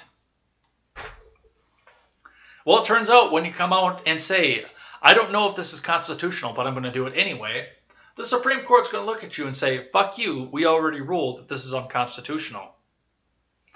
So good on them for holding on to the opinion that they had off at the beginning here. And, like it had said, this was supposed to go on until October 1st. Well, there are times in October 1st in Wisconsin that it's cold as fuck. In Montana, North Dakota, Michigan, but also into places like Pennsylvania, New York, Massachusetts, Vermont, Maine. Some of these places have extensive rental properties, some of them don't. But this did seem like a way to kick the can down the road until it was cold as fuck outside, and then, then the president comes up and says, come on, man, you're not really going to kick these people out into the cold, are you? Are you going to make these people homeless? It was a game of chicken for the presidency. You're not going to make them move out when it's cold outside, are you? Come on, man. Just come on. So, you knew that was coming. Let's see, what do we have up here from Twitter? Let's talk about this one here, because this was interesting. NBC Nightly News with Lester Holt. Now, join us on NBC Nightly News for Lester Holt's exclusive interview with Lieutenant Michael Byrd, the U.S. Capitol Police officer who shot and killed Ashley Babbitt while defending the U.S. House chamber during the Capitol Selfie Fest. Let's talk a bit about that, and then we'll read the article that goes with that. I followed my training, and I spent countless years and preparing for such a moment. You ultimately hope that moment never occurs, but you prepare as best you can. I know that day I saved countless lives. I know members of Congress as well as my fellow officers and staff were in jeopardy and in serious danger. And that's my job.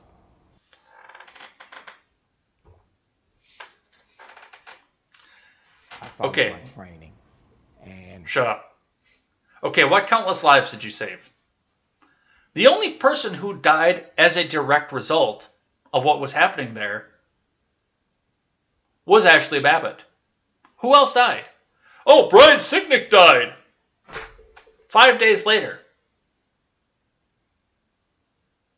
from a sudden aneurysm in his brain.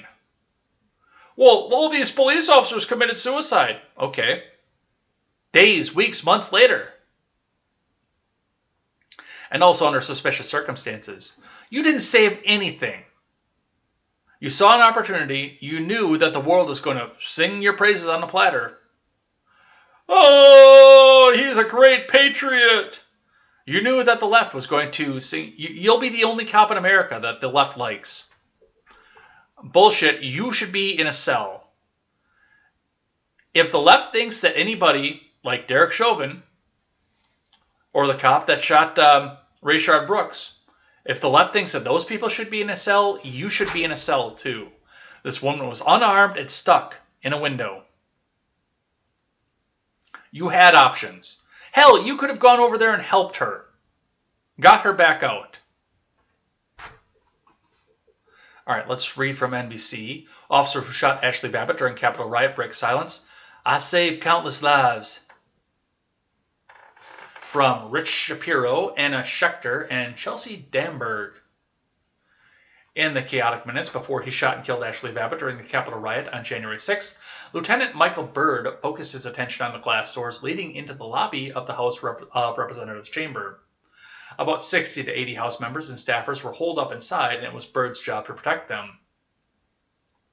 As rioters rampaged through the Capitol, Byrd and a few other officers of the U.S. Capitol Police set up a wall of furniture outside the doors. Once we barricaded the doors, we were essentially trapped where we were, Byrd said in an exclusive interview with NBC News' Lester Holt, speaking publicly for the first time since the riot. There was no way to retreat, no other way to get out. If they get through the door, they're in the House chamber and upon the members of Congress, added Byrd, who gave NBC News permission to use his name after authorities had declined to release it. Byrd's connection to what was going on outside and inside the building was police radio. For several minutes, it crackled with a cascade of alarming messages. There were shouts of officers down, screams from his colleagues under attack by rioters with chemical agents, a report that an officer's fingertips were blown off. It was literally broadcast all over the air, Byrd said. I said, okay, this is getting serious.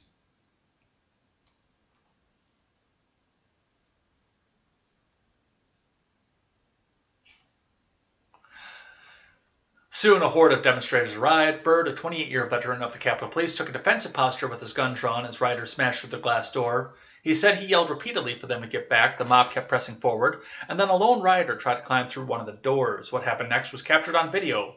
Byrd fired one shot, striking Babbitt in the shoulder. Babbitt, an Air Force veteran and an ardent supporter of the former president, fell to the ground. She died of her injuries later. Her death became a rallying cry for the far right, which described Babbitt as a martyr. Trump himself declared that she'd been murdered. She was, and suggested, falsely, that the officer who shot her worked for a high-ranking Democrat.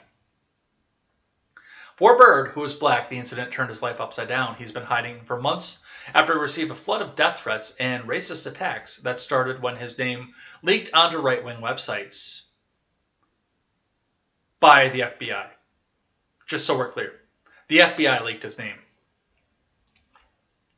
But in his interview with Holt, Byrd said that he had no doubt he made the right decision in light of circumstances.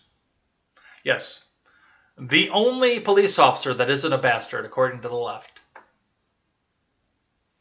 Byrd said he had no idea whether the person he shot was carrying a weapon. It was only later that night that he found out that the rioter was a woman who was unarmed. Asked why he pulled the trigger, Byrd said it was a last resort. Oh, really? What were the resorts that came before that? Did you try to render aid? Did you get up there? Did you try to see if the person was armed? You know, they said that Jacob Blake being shot in the back because he had a knife was not a justification. Well, he confessed that he had a knife. The same people who are praising this man said that Rustin Chesky was a cold-blooded murderer or attempted murderer because Jacob Blake was only armed with a knife and had already fought off 6 police officers. If the left didn't have double standards, they'd have no standards at all. This man is a murderer. Plain and simple. This man is a murderer.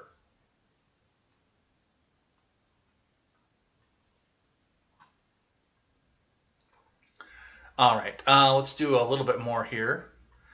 We might skip some of this stuff here just because, yeah, we're running up on time here, and I still have to read the chat and make sure that you guys get your special thank you for today because it is Friday. Let's touch on the... No, you know what? Let's hold off on the rest of this stuff. We'll do the rest of this stuff on Monday here, but this one I do want to do because I promised you all that I would read it this morning and read it for the first time for myself. I have not read this story, just the headline. Man dies after having sex using epoxy adhesive instead of a condom. From Ben Cost.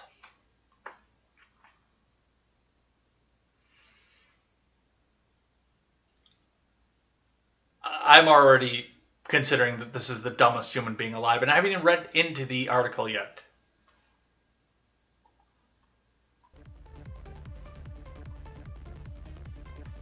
His faux phylactic resulted in fatal organ failure. On the organ that you never want to fail, by the way.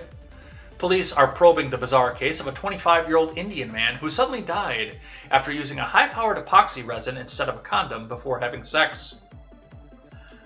They used the adhesive to avoid pregnancy, a local investigator told the Times of India of the prophylactic fiasco which occurred on June 22nd at a hotel in Ahmedabad, Gujarat. Well, it's probably a good thing that they used that, because this is a person who should not be reproducing. What is it that Yoda likes to say? Dumb you are. Breed you should not. According to a senior Ahmedabad city police officer, Salman Mirza of Fatiwadi and his unnamed ex-fiancée were captured on closed-circuit television security footage entering the fatal flophouse on the Juhapura neighborhood of Ahmedabad. Several witnesses said that Mirza, along with his former fiancée, both of whom were addicted to drugs, had gone to a hotel in Juhapura. The senior official told the local outlet there they applied an epoxy adhesive on his private parts, as they were not carrying any protection. In addition to sealing off Mirza's manhood, the couple also mixed the epoxy with whitener and inhaled the mixture for a kick. Yeah, these people sound like they're real brilliant. News 18 reported the Lovebirds' acquaintances told an official the doomed duo were intoxicated from the chemical cocktail at the time of the ill-fated hookup. The following day, Mirza's acquaintance, Firoz Shaikh, discovered the man lying unconscious in shrubs near an apartment complex, whereupon he took him home. According to the Times of India report, his condition deteriorated rapidly, prompting Firoz to rush his friend to Sola Civil Hospital. Police report that Mirza died due to multiple organ failure caused by the MacGyver-style contraceptive. Meanwhile, the man's friends suspect that he might have lost consciousness while abusing the chemical, and the counterfeit condom only accelerated his demise. Well, he probably couldn't get it off, and he probably tried to pee, and it didn't work, which meant that he probably got some sort of toxic shock on top of everything else that happened with this.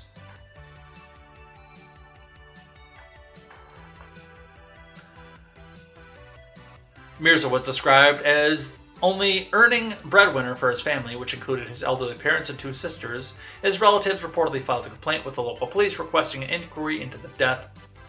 The viscera samples of the deceased have been sent for forensic examination. Deputy Police Commissioner Premsukh Delu told local outlets, "We are waiting for the report to arrive." Do you think there's a chance that she killed him, that she got him all high and put the epoxy on his fucking junk?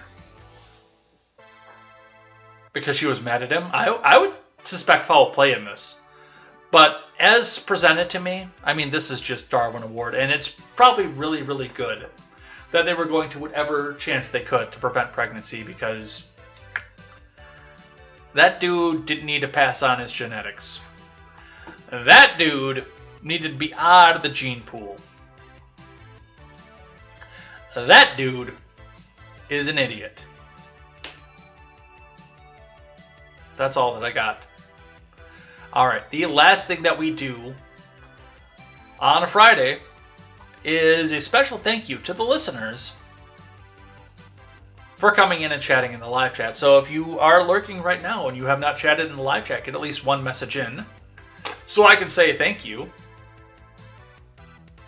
And if your message is sufficiently stupid or bigoted or hateful, it will raise the intellectual level of this program and will get read on the air.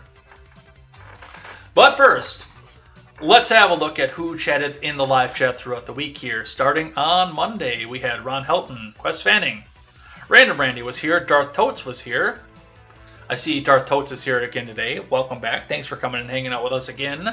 Sully Blue over on the D-Live side. R-Bolt as well over on the D-Live side. Taliban General was here on Monday. Harvey McLeod and 80s Kid rounded out our Monday. On Tuesday, we had Quest Fanning. Randy was here. Ron Helton was here, which I haven't seen Ron Helton today. Let me go look and see if he's on Trovo or not. He's been on Trovo. I don't know if it'll show up when we get back to the beginning, but he's been on Trovo. I see Ron Helton over there. Mana Lucky. Does Mana just keep getting banned? And that's why he keeps making new names on Twitch, because this is the third time I've seen a new name with Mana in front of it. So I think Twitch might be pissed off at him. But thanks for coming and checking out our programming anyway. Casual Mining was here. Shalaga 1984. Arvolt 24. KZ was here. And Mr. Behavior also showed up. On Wednesday, we had Ron Helton, Quest Fanning, Random Randy. Vampire Hunter D was here. Blind Fear showed up for a couple messages. Harvey McLeod was here. 80s Kid, Katie Z, and Chilaka 1984. On Thursday, Ron Helton, Quest Fanning, Highleaf was here. I don't know where Highleaf has been for a while, but he is, he was here yesterday. Random Randy was here. Ben Wild showed up. Chilaga 1984, MK Ultra, R-Volt, and Harvey McLeod rounded out yesterday. Let's see what you guys are saying today. Blind Fear is showing up right at the end. Let's start up from the top. Open her up wide, and we're probably going to miss some of the stuff from the top here because you guys have been right from the top. Here we go. Random Randy is here. My chat from YouTube didn't show up over here. Well, that's because I didn't have the Restream robot open yet. It was still closed, and this program has to be open in order for the chat to flow into everything else.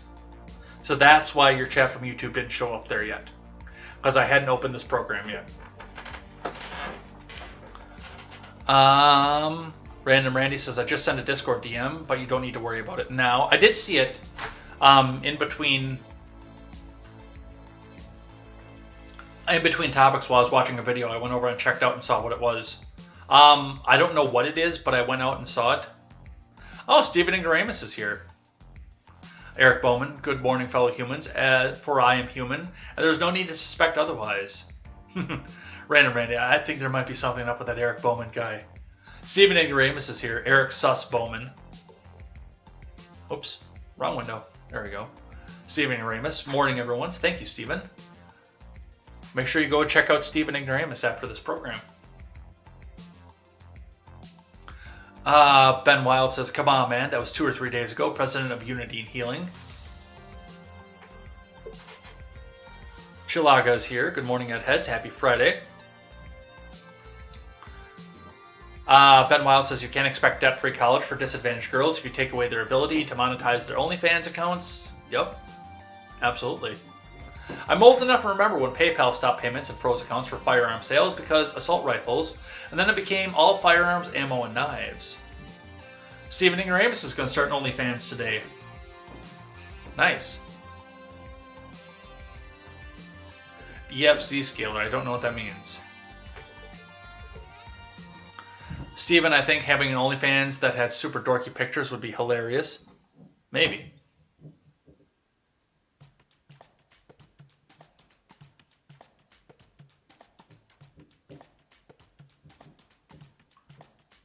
Ben Wild just got back from Virginia Beach, and if Biden is the most popular president ever, I would say he probably didn't ask anyone there. Nope, most popular president in history, honk honk. More votes than even Barack Obama, honk.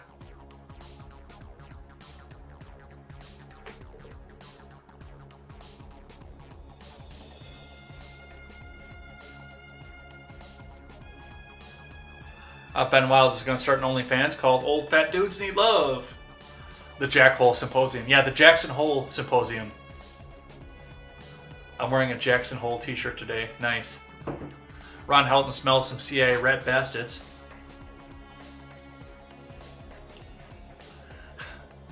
Ben says, no, stop saying attacks and bombings. They're motherfucking peaceful protests for racial equality and climate change.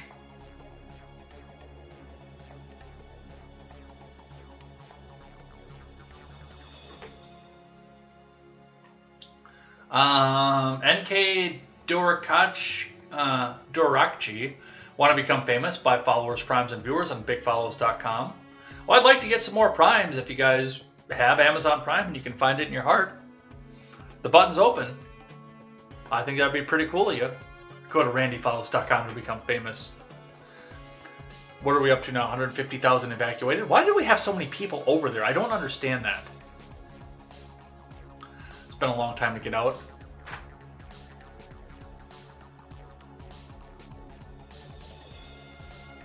Golf is Hiram. Just leave the tip if you think that does a good job. Thank you, Randy. I'm confused at why the report said a Navy corpsman was a medic. There's no way they were given the info saying the medic instead of corpsman. I don't know. More like it was an SJW move, not liking the man on corpsman. Maybe. That ad just reminded me. Does anyone remember when YouTube started its premium membership? I think it was called YouTube Red. They still have it. I don't sign up for it because I don't care to give YouTube any money. Sergeant Peter says, all the world is stage. And we are merely players. Who dropped the ball in that rollout? Mainstream media is fake. We all know the news is fake. No one died. No one cried. I don't know if they can say that nobody died. It's the claim that it was ISIS Special K and not the Taliban. The caller did sound like a bad actor. Quest Banning is out of here. Boulder Vaughn is back over there, and he was over on the Instagram side as well, so thank you, Boulder Vaughn.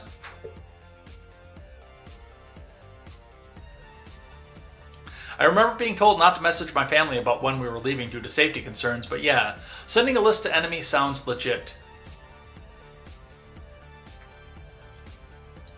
Random Randy Biden. There'll be retribution! Taliban. He'll forget, just like he forgot to get his people out before he left. Boulder Vaughn. I forgot we had Americans there. I just forgot. I get forgetty sometimes. Ron Helt says, what do you know about ISIS? They were trained and funded during Obama's terms.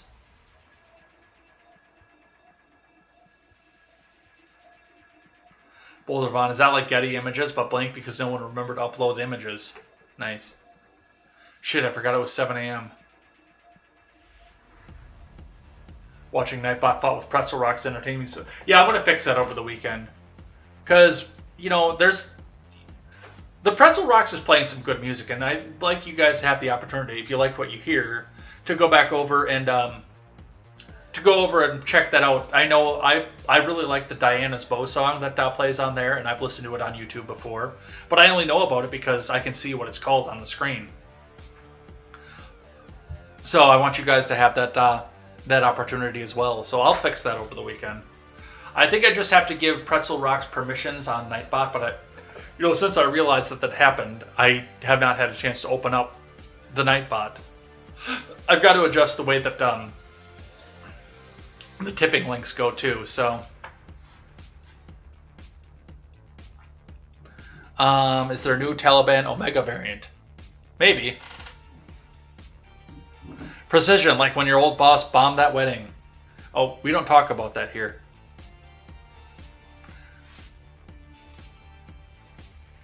I thought it's now morning. We will hunt you down while also not re-entering the country. 5 days. You got to work on that Biden voice. Come on, man. The Biden voice is... Jill! What's my line? I forgot. All right, no questions. I'm going to leave. Bye. And God bless America. One of the artists is here. Nina Angel Night Dragon, come on. Good to see Boulder and AA over here. Welcome, artist.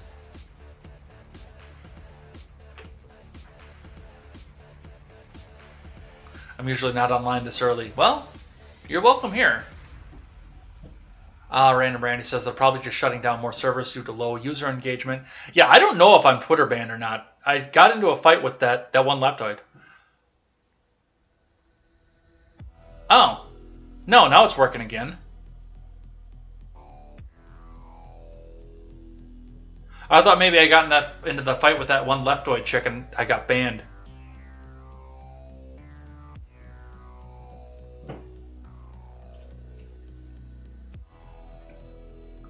Global Homo failed.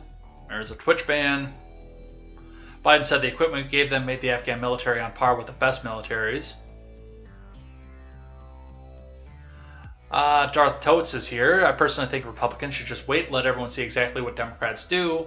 No one has to really do anything. Joe Biden will red pill tens of thousands, possibly a few million. No reason to remove him, just let the fire keep going. Maybe he will burn the opportunities for other Democrat president in another 20 years if we let it keep going this way.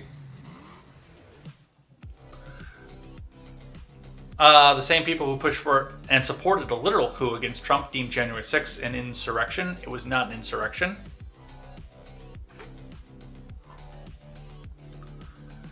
Biden will not get impeached until after 2022, and I hope Republicans do nothing for the next year and some change. Let Biden and these other Democrats who side with the Taliban show their true colors. I remember Joe Biden for the last 2 weeks of his presidency, didn't campaign. He still won 80 million votes, Hong Kong, because I guess he's a god, Hong Kong. He won't get impeached, that's the thing. He will die in that office. He will perish in that office, and if they have to Hong Kong him,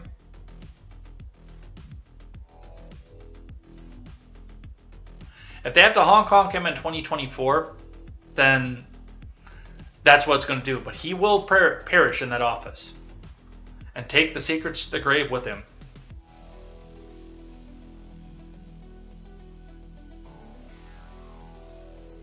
The FBI deemed January 6th a riot, not an insurrection. There were no plans to go in, no plans after that. Sorry, it wasn't an insurrection. I know that got your dick hard.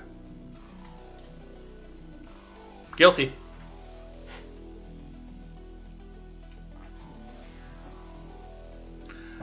Let's see. Random Randy says, the fact that "Can I change my early vote" actually trended on Google after the release of the Hunter Biden laptop scandal should be more than enough to put an end to early voting. Clinton News Network, CNN equals fake news. Yeah, but we still use it over here. I have friends on Facebook that have talked about how the Benghazi hearings produced nothing. They really did, just because of the way they did it. And I'm not saying that nothing bad happened in Benghazi, but the way the hearings were conducted produced nothing. It was a floor show. That's all the hearings were. And that's why they kept doing them, because they could get Republican support off of them. But the way that they conducted, now, if they had conducted them differently, they would have produced something, but no. The way they conducted those hearings, of course they produce nothing, because you can't produce something out of a fucking floor show. I'm sorry.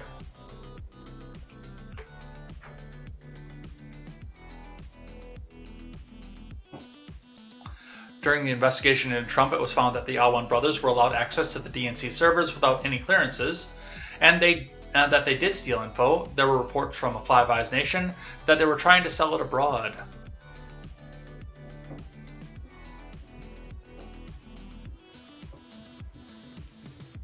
I think that makes us the kindest nation the earth has ever seen. We didn't need an extension on the eviction moratorium. We handed those people money for the past year and a half, and if they didn't pay their rent, that's on them. That's a very good point, Darth Totes. Boulder Vaughn says Colorado is cold too. Oh, can I get away with saying that on YouTube? Ashley Abbott, I think it's Babbitt by the way, isn't the right color, that's why.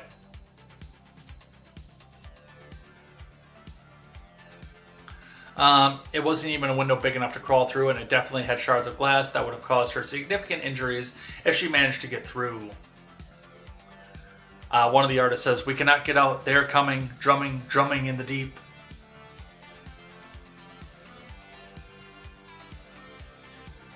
It's not possible for her to have been hit in the shoulder at that angle. I would have to look at the angle from that. Rules for thee, not for me, said Darth Totes. The resorts before that was cowering behind that furniture. He basically fired blindly from cover, which is how gunfights actually go down. It's not like the movies. Yeah.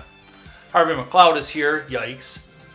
Random Randy says, dying from sex using epoxy adhesive, talking about gumming up the works. I found that funnier than it probably was. At least he used glue for its correct use first, getting high.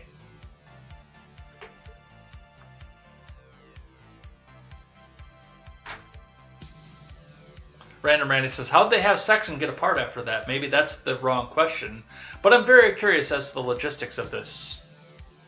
Darth Totes has apparently been banned on 60-plus leftist channels, and for conservatives? For conservatives. Well, we don't ban here. I can tell you that. I have banned a total of one person on this channel because I was getting ready to go on vacation and the dude kept going on under sock accounts. So I banned his ass. But I am not one for banning. Now, I might give you a little bit of a timeout and make you think about what you said a little bit, but unless you dox somebody, you don't get banned. And that guy actually, if he'd have been doing this, because he was doing it on the Monday before I was leaving for vacation on the Red Ned show. And he kept, like I said, making sock accounts to get into it and bypass the ban. Or the timeout. It wasn't, it was just a timeout for him, but, you know, if he was going to keep being that aggressive and doing it, I said, nope, you're not going to do this on Contemporary when I have other people hosting my show. Now, if I was going to be hosting the show through the rest of the week, fine. As long as you don't dox somebody, you're fine. You can go do whatever the fuck you want. But I will not have somebody talk that way to my guest hosts who took time out of their schedule to help make sure that you have Contemporary every morning. I will not have that for my guests. You can do whatever you want to me. You will not do that to my guests. Plain and simple. You will not do that to my guests. But there again, if you do say something stupid or something that's innately hateful towards one of the other users in my chat, I'll send you into the corner for 10 minutes. You can think about what you've done. And when you're ready to talk again, you can come back again. That's the way that it goes on this channel. Now, Elaine, when she is in control of the chat, will ban your ass outright for next to nothing. I've seen her do it. She will kick your ass out of here on a fucking dime. Blind Fear is here. Random Brandy says, I can't imagine there being 60 leftist channels worth going to. Darth Totes says, oh, they're so worth going to. Just say something you think is normal they think is completely appalling and watch them ban you so fast. Some of them get really pissed off and start screaming into their mic. Man, when they scream into the mic, it's like heaven. I know your type. I think every person who wants to be a socialist should have to be forced into the military, whether they qualify or not, because that's what you get from socialism. It's what socialism wants for you. It's not necessarily military for socialism. It's more the salt mines and the factories. And these people that are crying for socialism think that they're going to be the artists, that they're going to be able to have socialism, and they're going to be able to work on their slam poetry and their acting career and their acting gig. Which, I mean, under the Star Trek socialism, actually that probably would be the case because, you know, you've got the replicator, and as long as you can keep that fueled, your needs are met. But see, we don't have a replicator. And I had this argument, and I don't want to get too much on a tangent because I do have to get to work, but I did have this argument with a friend of mine on the Discord the other day. That I really think that socialism, as far as, I don't think we would have mass starvation under socialism in this country if we implemented socialism right now.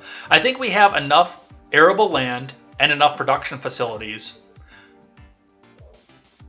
to where we could get at least the food portion, everybody taken care of on that under a socialist system in the United States. The problem would be getting people to work these facilities because it would require 10 hours a day, a lot of these facilities running 24 hours a day with 10-hour shifts at a time. And people running the fields all day. And then winters, those might actually get hard. But it would require a lot more labor than I think that the people want to have and put out there. And that's going to be the end of it. It'll be the labor side of it, not necessarily the production and the general raw resources side of it. I think we have the raw resources and the technology to hold a socialist system up, but it's going to require a lot of human work. That is not there. It's just generally not there. These people want to go out and be slam poets and artists forever and get paid ruling class to do so, only go to work 4 hours a day. Well, that's not what's going to happen if we go socialist. It's going to be, you're going to be out in the fields tilling the land, or you're going to be in the factory canning the goods, or you're going to be in the factory making the export model, and if you don't, you're going to get shot. Slam poetry that.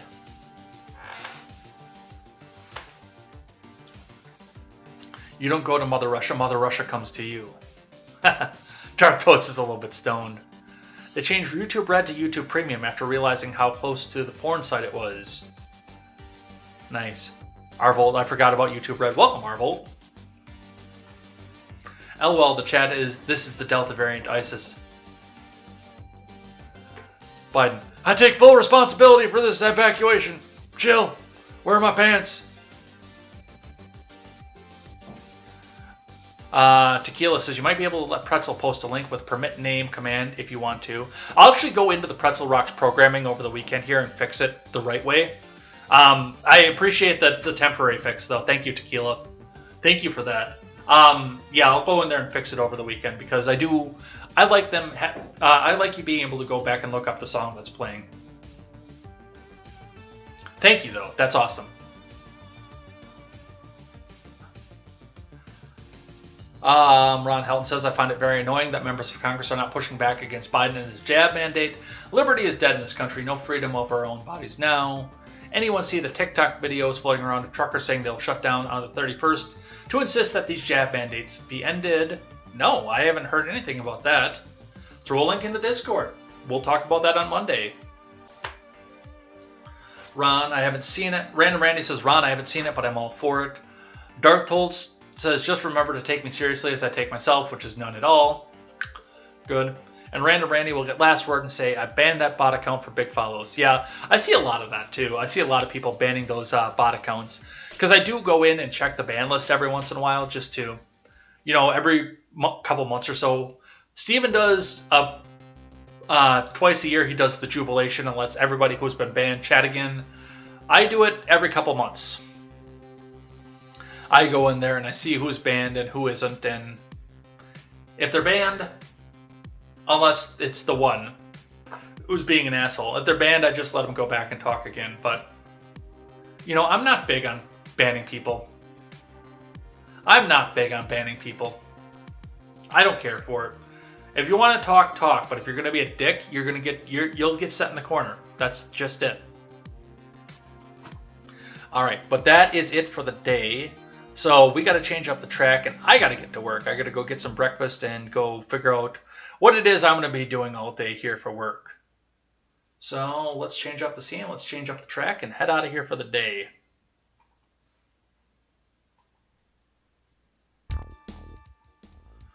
All right, so thank you everybody who came by and chatted throughout the week in the live chat with me here. You guys are all great, and I love coming out and reading your chats. I don't read the chat on air like I just did there every day, but I do read it at the end of every episode, so I know what you guys are saying. I know what's important to you guys, so I pay attention to that. Plus, I do take the time and write down all your names and say thank you for chatting in my live chat with me. We will do a game stream over the weekend here. We're going to do some more Fallout 3, so come back for that. I think that's going to be Saturday night. We'll go back and do that for a little while. Go and hang out, talk about some stuff, and wind down. So we might do it on Sunday too. Watch the Discord and watch the links for updates on that. Come back and join us for that. I know that we didn't do it last weekend because we did across the board, and I was just dead last weekend. I was dead and in bed for any time I wasn't working. So yeah, come back and join us for more of that, some more gaming. Otherwise, we'll be back here on Monday with more contemporary, plus the Red Net Show. It's going to be a lot of fun. It's going to be a great time. And we'll be talking a lot more about this Afghanistan situation, so come back and hang out for that. Otherwise, we will see you next time. Until then, I am Jay Edgar, and this is Contemporary. Take care.